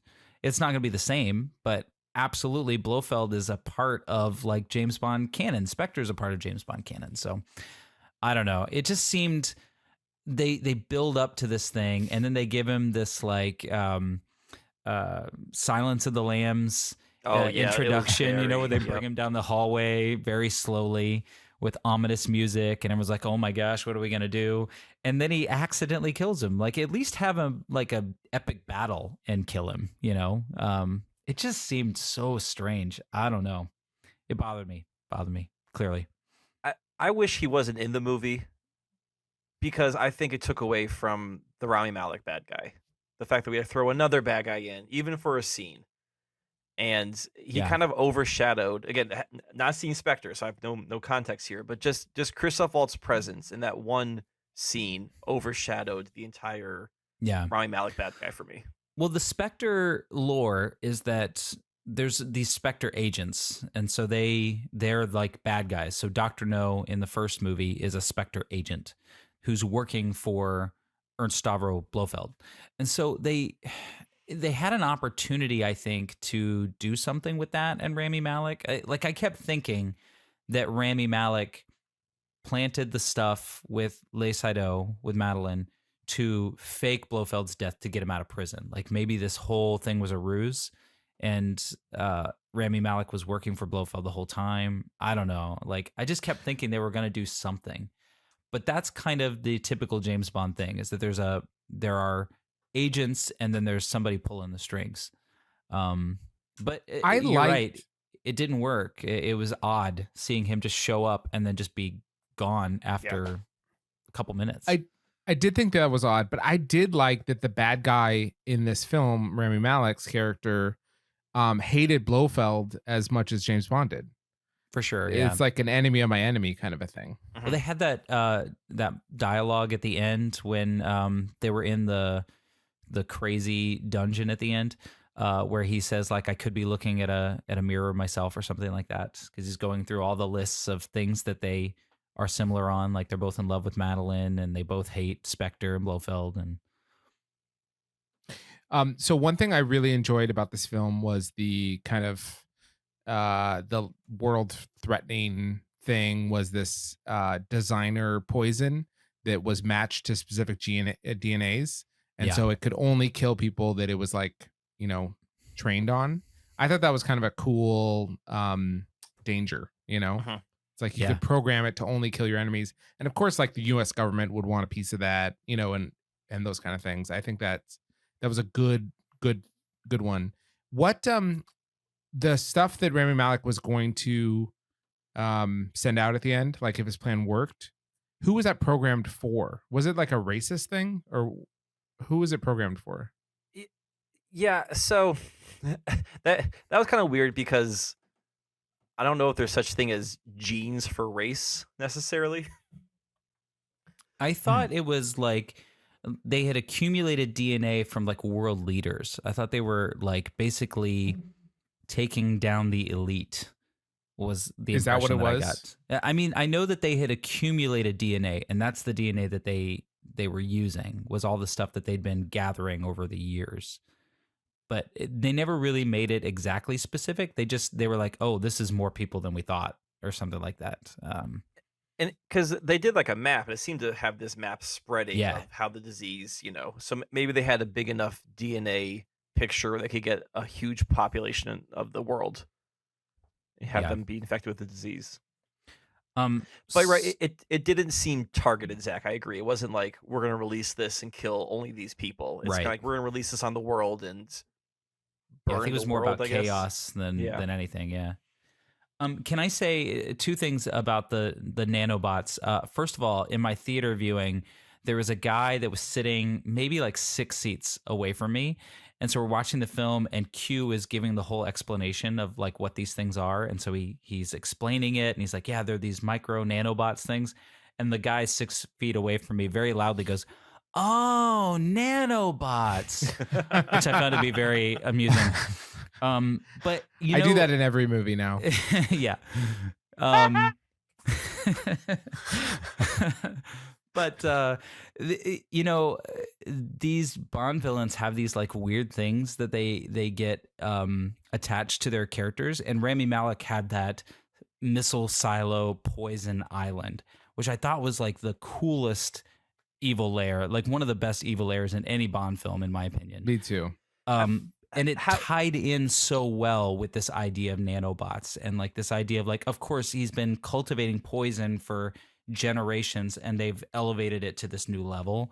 That was a really great way to take this kind of archaic idea of Bond villain evil lair and bring it into the modern world, which is something they've been trying to do with the Craig films in every aspect. So that was pretty cool.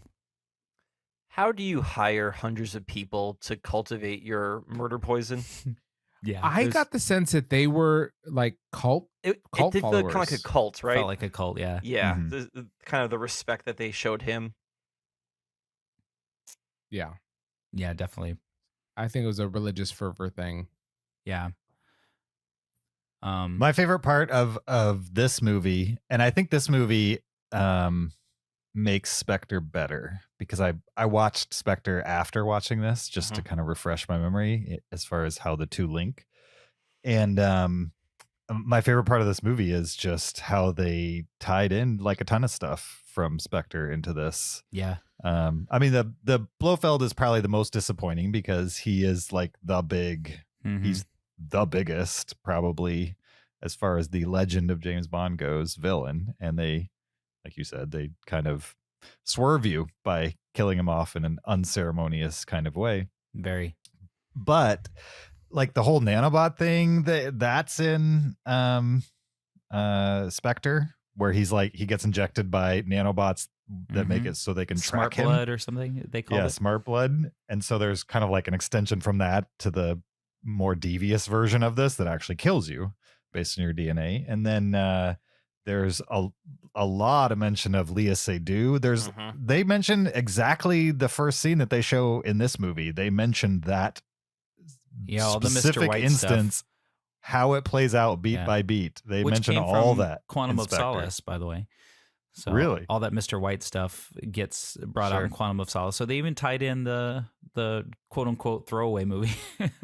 Interesting. So- Sure. Yeah. Yeah, they just tied in a bunch of stuff that I think they didn't necessarily have to, but they did. Even knowing that people didn't love Spectre for Right. the most part, right? Especially a lot of fans were upset with how much Blofeld was in Spectre. And the fact that wasn't Spectre itself, they couldn't use like the term Spectre Yeah. until that movie. And so, yeah. Whereas in this one, I thought, one, they didn't leave a lot of time for villains. I mean, there No. was a lot of like Leah Seydoux and Daniel Craig and like what's going on with them. And they're going on missions, but they're kind of like not important missions. They're more just to fill out those characters and to kind of lead you to Blofeld. And then they get rid of Blofeld really quickly. And the rest of the time they give you to live with Rami Malek, right? Mhm. Try to hype him up for the big finale. And probably if I had a disappointment, it was just that like Rami Malek was kind of sidelined for Yeah, I agree. a lot of the other stuff. But I don't know how you would keep my favorite part of No Time to Die, which is the emotional investment. You're right. All the stuff at the beginning And- with Vesper and all that, like Right. Yeah, And that they still spend time building Rami Malek's character more and not have it be longer than it already is. yeah. And it's already fairly long, I would say. I mean, Not over long. Like I enjoyed the runtime, but you add another 20 minutes to that and you're entering the territory of ridiculous. yeah. And so easily my favorite part of this is the fact that they built up to him actually loving somebody, having a reason to quit being a spy, having him visually make that decision without actually having a cheesy moment with him, with his love and his new daughter. Mm-hmm. And then the moment when he like picks up the teddy bear, you're like, that guy's in. This Oh, yeah. will be his last mission. Mhm. Even if you know Daniel Craig, you know, this is everybody knew it was his last movie. But as a character, you're like, okay, he's got a reason for the first time ever. He's got a reason to walk away, and then they take it away from him. And I've been accused of being dark in the past, and that's pretty dark. But I thought it was good. Like it played well for like a guy whose entire existence is to kill other people for the most part. That this is kind of a just ending because he would be a danger to them alive. And I thought there was like an emotional resonance. He's died in the past in movies, and it didn't matter to me. In this one, I'm not saying he's never died teared before. up or anything, but in this one, I was like, he lost something, and then he died, and I thought that was well done. So James, he actually hasn't died before in any film. This is the first time they've killed him. Well, I mean, kind of. What do you Right? mean? What do you mean, kind of? What do you got, James? I mean, doesn't he die in? So you're talking about like between movies or by the end of the movie? Because he's died in movies, and then they're like, Which oh, movies? he's not really When you say dead. he, do you mean James Bond or Daniel Craig James Bond? Daniel Craig, James Bond. In Skyfall, he gets shot, falls off the He dies. bridge off the top of the train. He disappears. Oh, I mean, yeah. it happens in like 3 minutes of the movie, but Yeah. they assume that he's dead, and then he's Yeah, not but he dead. didn't You know actually he's not die. dead because there's still 2 hours Right. of movie I'm left. sorry. But So he's never actually died before. he's never no, actually He's never died. been really dead. Yeah, That's he what you died in meant by he Casino Royale, died. didn't he? No, he didn't. No, he does not die in any movies. You know he's been in subsequent movies past that movie, right? No, It's like a doesn't like living his heart person. stop or something? There's a. I haven't seen this movie since 2000, whenever it came out. his heart stops, but I don't know that he was legally declared dead. Like there wasn't a doctor on site. Like checked but his pulse and was like, someone else had to "Sorry bring him guys, back. he's though, gone," right? and they put a white sheet over him. He's died slightly shorter than Samuel L. Jackson's character died in the MCU movie. Right, that's fair. Um, I'll give you that. I mean, in this movie, they kill him at the end of the movie, but much like Han Solo in the first Disney Star Wars movie, you don't actually see him die. So he might not actually be dead. I mean, you We see don't a know for massive sure. explosion around him. Like it seemed like he takes a direct hit from a missile. Yeah, You saw that with Blofeld and Spectre. I never not saw dead. I'm No, just know what you're saying. talking about. also didn't There's a happen in precedent that people could be in. Spectre. What did that happen in? I don't know. I don't know what you're talking about. Inspector Blofeld, Mm-hmm. his big like power plant base, Oh, it that's blows right. Yeah. up. yeah. And Leah Seydoux and Bond are like on a helicopter pad, and they're watching it, and he doesn't die, and that doesn't make any sense. to So me. let me you ask don't you guys see the this. explosion on Blofeld. You just see the base blow up. Yeah. Like, Right. We saw. Well, he's Daniel in a Craig room when it blow up. explodes. We didn't see Daniel Craig blow up. I- We didn't see skin flying off the bones, T2 style. Right, because it's That a would've been pretty PG-13. dark, James. If you were actually there in person, right, and you saw a missile hit Daniel Craig, you're gonna see some stuff. For sure. No, Did you would see anybody nothing. check It dental would happen records so at the end of the fast. film? In a normal movie, I would agree, but in the previous movie, Blofeld is standing like in a base that explodes, and he survives it. Yeah, no, James, you are So- right. Let me ask you guys this, because this will help figure this out. Did you guys stay through the credits? Did anybody stay till the end? Yes. No. I stayed to the very end. Okay, so what happens at the end, Zach? It says James Bond will return. That's right.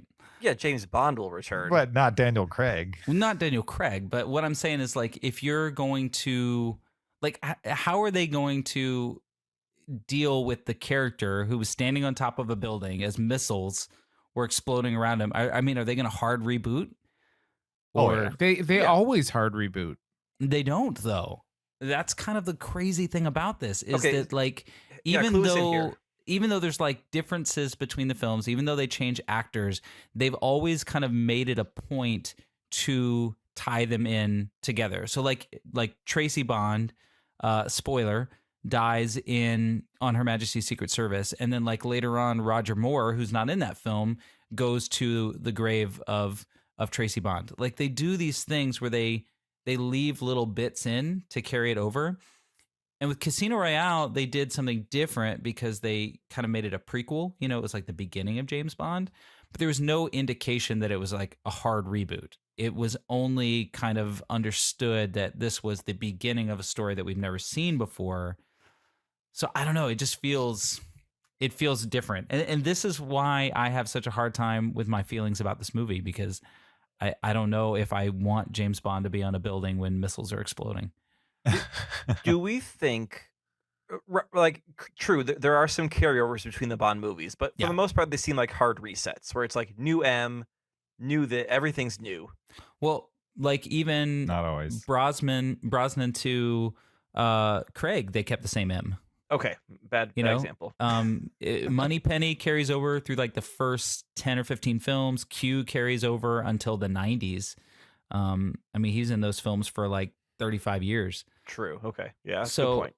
I've I've always assumed the different Bond franchises were just parallel universes, where it's like they sometimes follow similar tracks because it's like there's similarities, but they're just not in the same universe.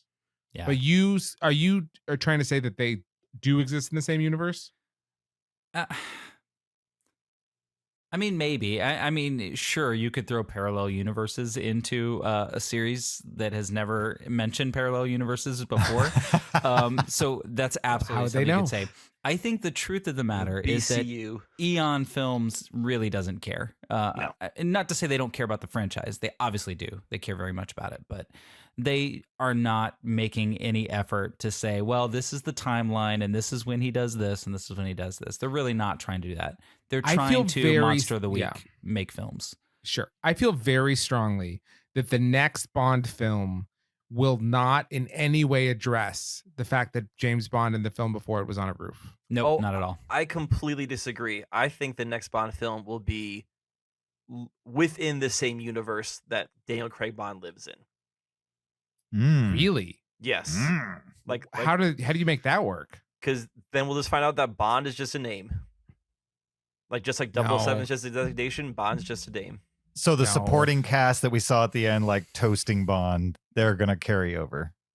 Most of them. I think there's a strong possibility that yes, that we're gonna see instead of kind of like the sort of reboots that we're used to with a new Bond, we're gonna see like a timeline continuation. I do think they're going to carry over characters. I think that's highly probable, agree. but I don't know that I necessarily agree that it's going to address the end of No Time to Die. Yeah, I could. I don't know. mean, I could I wouldn't see be them being surprised if like they do. Yeah. But I don't think they're going to. Yeah, Kyle, like how do you envision this? I mean, for one thing, I envision like they're not gonna publicly bury James Bond because he's a spy anyway. Even if he's retired, they can't acknowledge who he is per se. Mm-hmm. So they're gonna Mhm. bring in a new 007. They'll be like, "Hey, FYI, James Bond. That's just a name. That's what we give to our."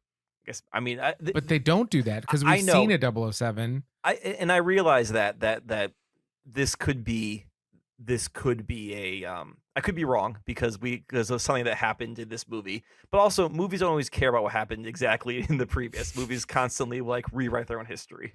Sure, Hold on. yeah. So your argument that the next movie is going to care about what happened about this movie is that it's not going to care about this movie? No, I think it's going to pick and choose what it wants to care about. It's going to I care gotcha. about that Daniel Craig was a Bond and that he was a 007 and all these things happened, and now we have a new Bond.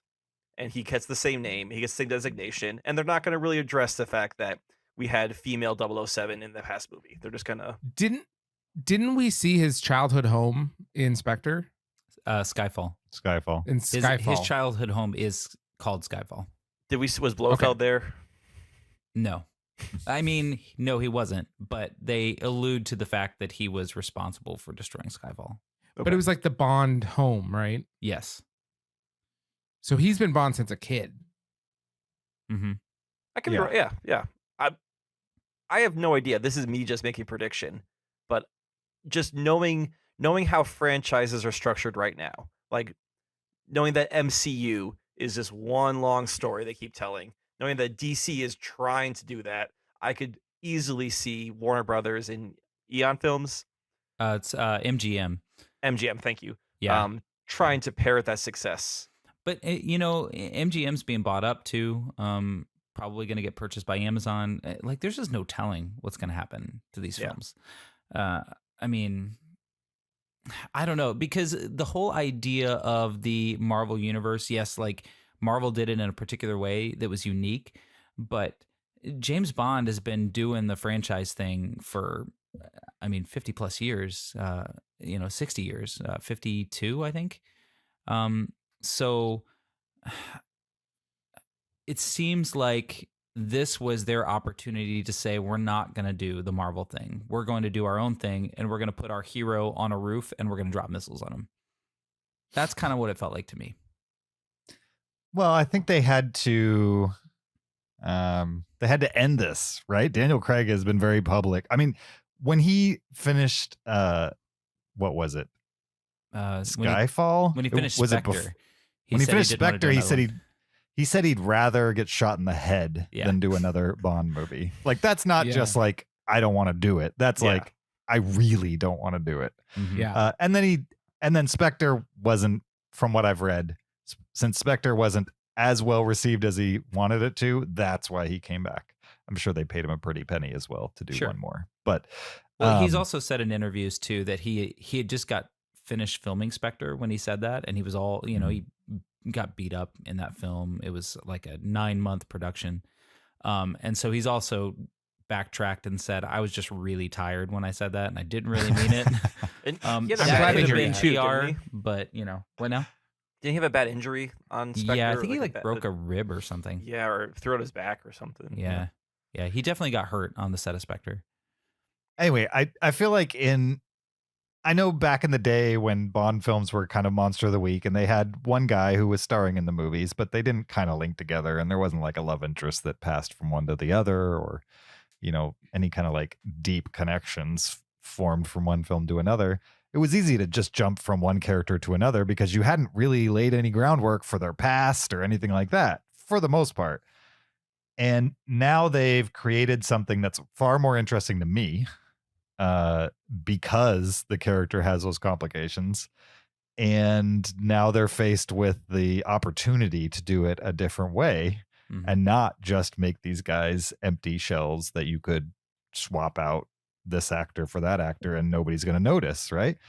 So they've kind of created a problem for themselves, but it's a good problem to solve. Like Yeah. if they hard reboot it, I'm fine with that. If they carry some characters over and still hard reboot the Bond character itself, nobody's ever That's done what I that. think they'll do. Can that be done? Yeah, I think that's what they'll do too. And I Yeah. do agree with you, James. I think it's an opportunity for them to do something.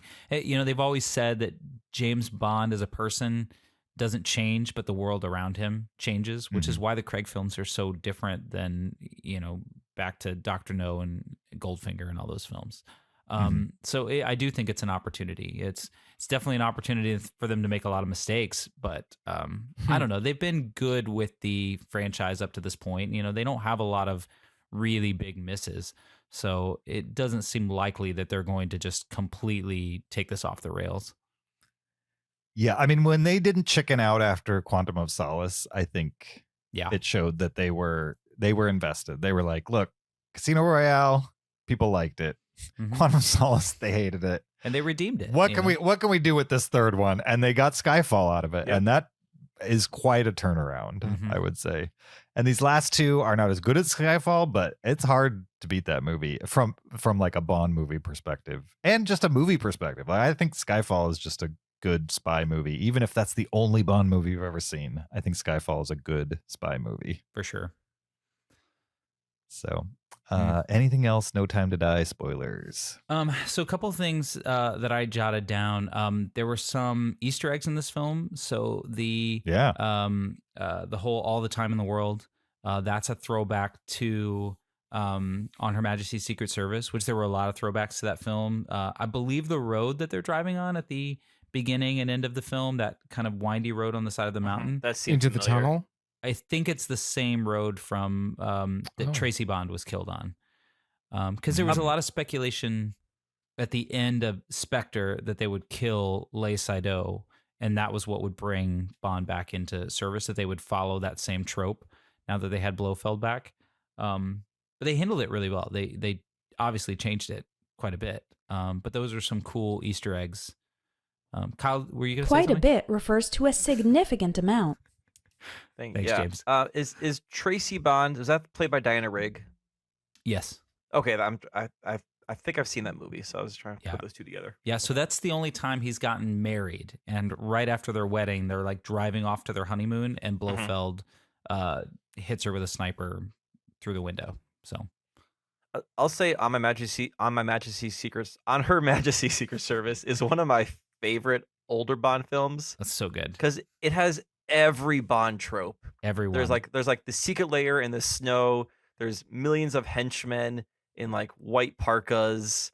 There's The like plot is a ski ridiculous. race. Yeah, right. The plot makes no sense, but it hits all those like sweet spots you want from a Bond Yeah. film. all the frilly outfits that I Yep. believe that's the one that Austin Powers films are like mostly resemble is that film. Yeah, right. It's kind of like this swinging '60s look. Yeah, Yeah. and that was a one-off for George Lazenby, right? Yes. Yeah. Yep. Yeah.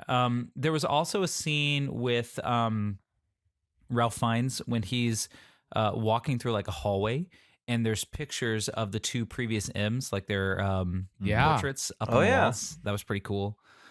Trying to think of what else. Let's see. The Ana de Armas scene. We didn't really talk about that because of the spoilers involved. But like, they kill off every member of Spectre, like in this one fell swoop. I loved every bit of that sequence. Zach, you said you wouldn't be surprised if they spin off Ana de Armas. I totally could see that happening. That scene where they're like rolling over bars and then taking shots and then shooting people, like it was just great. That's the kind of action that I want in a James Bond film. Is that For kind of- sure. Yeah. And Daniel Craig does this one move where he's like, okay, back at it, the action, or whatever. And he like just does this little hop over the bar, like a one-handed kind of like little hop over the bar. It was so smooth. And it's like exactly what I want from James Bond. Yeah, definitely. That whole sequence I thought was really good because, you know, they made Bond out to be this womanizer type person because that's how Ian Fleming wrote him, is as a womanizer. And so he's always been this kind of terrible person to women in every film. And this was a great opportunity to have a relationship with another woman where she's not exploited. And they even like set it up at the beginning when she says like, I've had 3 weeks training, and you're like, oh great. Like this woman's going to be no help. She's going to be awful in this situation. And then she's like totally amazing. And, you know, he's able to have this relationship with her without it being a sexual relationship, which is it is not completely new to the Bond films, but it's definitely something they don't use very often. It was a welcome change. If this was a Bond movie made 15 years ago plus, he would have slept with her after that scene. Oh yeah. Yeah. Maybe before and after. So for sure, that was pretty cool. And the body count in this film, on a side note, GoldenEye, I believe, is the film that has the highest body count, and I would not be surprised if this film surpasses that by far. It seemed like every other minute he was putting a bullet in somebody. Even Rami Malek, like at the end, he just like pop, just cold blood murders him. It was really intense. It looks like The Spy Who Loved Me had 116, but You Only Live Twice, 175. Well, there you We're go. talking Bond kills or everybody? I think it's Bond kills. Yeah, those are the numbers I gave you. Those are the two highest. Okay, Spy Who I thought Loved Me. GoldenEye was higher. Let's see. GoldenEye does not appear on this list. There it is. 47. Oh, okay. Really? Maybe I'm completely wrong. I know the one with No. the lowest body count no. is Man with the Golden Gun. I am absolutely reading this wrong because it's like an old HTML site and the table's all messed up. Okay. Let me redo this. The Spy Who Loved Me has 31. GoldenEye has 47, and it is the highest. This is why you're on, Scotty. You're the Bond expert. It's the one with the highest body count, There you GoldenEye. go. Well, I want to watch this film again and count how many people Bond kills. Which movie do you think has the lowest Bond It's Man body with the count? Golden Gun. You already said that. Yeah. Oh, well, I wasn't listening, Do obviously. you know That's what the okay. second lowest is? No. Skyfall. Doctor No. So you got that right. Dr. No. No. Doctor No. With Yeah, that's 4. not surprising. That's a very slow film in terms of action. Do you know which one has the most just total kills? No. I already said it. You only live twice. I lived twice. So perfect. That one almost breaks 200 between Bond and everybody I else. think this one beats that with all the people on the island, so plus many all the people in Spectre. Yeah. Yeah, Lots because of people everyone, dying. no one's escaping that island. Nobody. Like Mm-mm. Leah Sado and the daughter escape that island, and that's it. That's it. So, can I tell you guys? And I didn't mention this earlier because I don't want it to be. I was worried that I would get spoilery with it, but can we talk about the movie Solo for a second? Sure. Yeah. But Yeah. the Mario absolutely. movie. I like Peoples that movie. The Star Wars prequel Oh, Solo. okay. So, Let's James, talk do you like that? about I do like Solo, yeah. What do the rest of you think think it's- about Solo? Unfairly maligned. I like Solo. I think Okay. it's very watchable and fine. Yeah, sure. Yeah. So I have a hard time separating out my fandom from this film. I told you guys that already. Solo feels the same for me. So I like Star Wars, but I don't have Star Wars posters behind me like you do, Kyle. I don't love them. You're checking, make sure they're still there. So there. Yeah, they're still hanging. I don't have the same connections to the character Han Solo that I think the people who hate on that film do. And so for me, Solo is an awesome sci-fi film. I really like it. I think it's very well made. Sure, it also has its faults, but it just feels like good science fiction to me. But that's because I'm separated from it. I wonder if, and maybe you guys have already answered this question for me because of your feelings about this movie, but I wonder if my feelings would be different if I wasn't such a huge Bond enthusiast. Like if I didn't have the attachments that I have to James Bond, maybe I wouldn't care that they killed him. Maybe I wouldn't care that he has a kid. Maybe I wouldn't care about Blofeld. That I wonder if it would be a different experience, like the Solo experience was for me, watching something that I'm a little bit more detached from and just taking it in for what it is. I don't know. What do you guys think? I think it certainly would have been. Yeah. I think it would have been a different experience. That definitely makes sense to me. Whether it would be a better experience, that's hard to tell. I think No Time to Die will grow on you. I don't think it'll pass Skyfall, but I think Probably it'll not. grow on you. Yeah. I think it'll grow on you probably in an opposite way than what Spectre did. I think you'll like No Time to Die as time goes on. Yeah. Once you live with the idea that they did those things. Exactly. You know what I mean? Yeah. Because in the moment, I'm watching these things happen, and I'm literally just in my seat going, what's going on right now? Like, are they really doing this? Is this really happening? And it was difficult for me to enjoy aspects of the film after that point because I was hung up on these ideas. But I don't know. I think you're right, James. I wonder too if having another film, like if they make another one and they do hard reboot it or reboot it however they're going to, if that will affect my feelings towards No Time to Die. But it's just really too tough to stay. But I feel like that Solo analogy is the best thing I can think of because I love Solo. I think it's a great film. This might be blasphemy, but it's definitely in like my top 3 to 4 Star Wars films. I think it's great. Yeah, it's blasphemy. I know, exactly. Yeah, I expect that. It's better than I mean, Mission 3 to Impossible, 4 I guess. isn't that crazy. If he was like 1 or 2, that would be crazy. I mean, nothing passes Empire. Jedi's really good. I like Last Jedi, so I mean, there you go. Now you're in Solo territory. now Once I'm in you, Solo territory. there's maybe 1 or 2 others I'd put above it. But I like it you're in better the than zone. original Star Wars, and I know that's blasphemy for sure. So, Scotty, I feel that I'm much happier that they killed him at the end of this movie than he just lived happily ever after with his family retired. Here's the thing, though. They gave Or him if he lives the a life where he nanobites. can't be happily ever after. That's what I kept thinking was going to happen, that they were going to cut him off from his family so he always had to watch them from a distance. And that gives a new layer to the character, a new thing for him to be fighting for. Like, I need to save the world from them for them because I can't be with them. So the only thing I can do to love them is protect them. I thought that's where they would go. And instead they drop missiles on him. I would have been okay with that too. Yeah. I think he could have left the island and just stayed away from them. I do too. I mean, the nanobites aren't like omnipotent. Right. No, he couldn't. Well, okay, but he couldn't leave the island because he had like opened the door.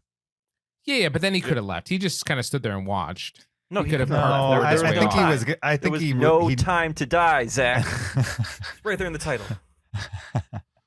I think they make it pretty clear that when he goes back to open the door the second time, he's choosing to die. Yeah, Yeah, for sure. At that point. They did. Yeah.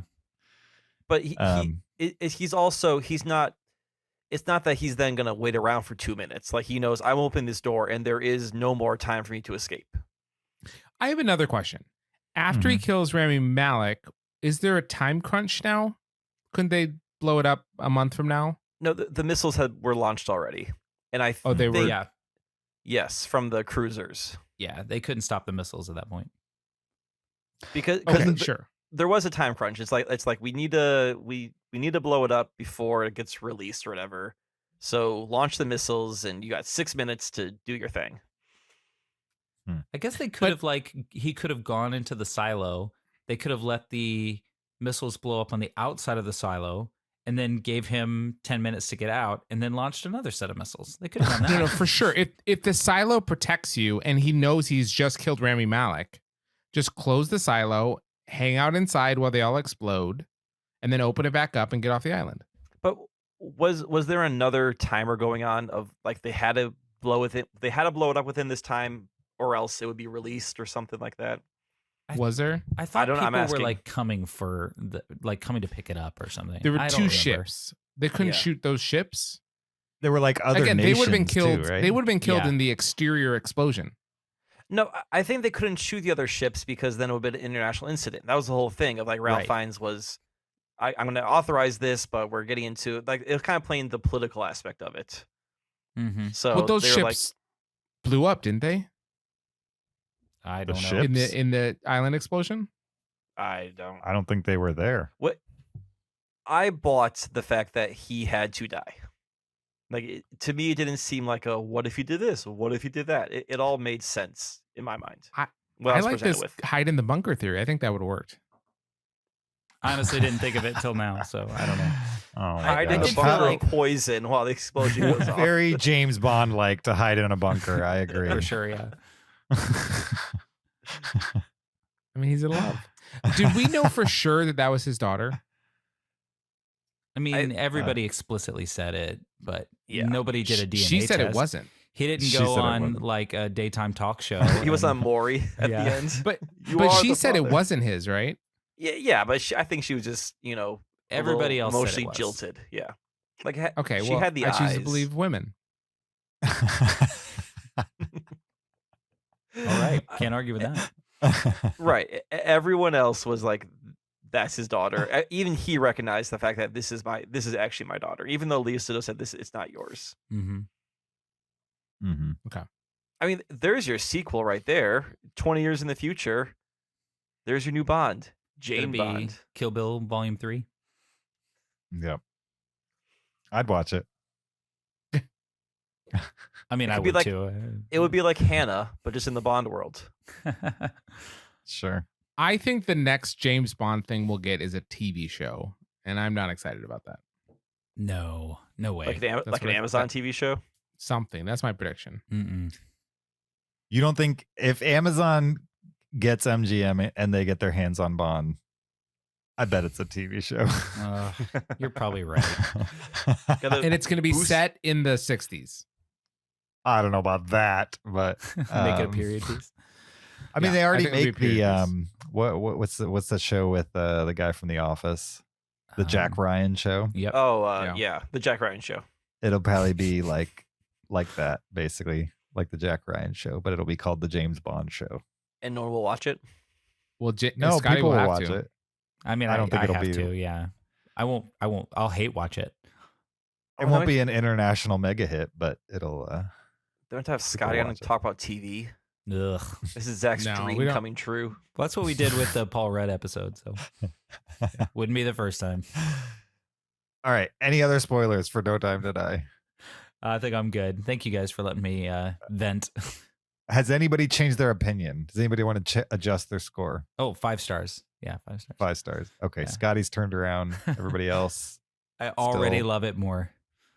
I could be Perfect. 3.5 or 4. Where were you? 3? 4.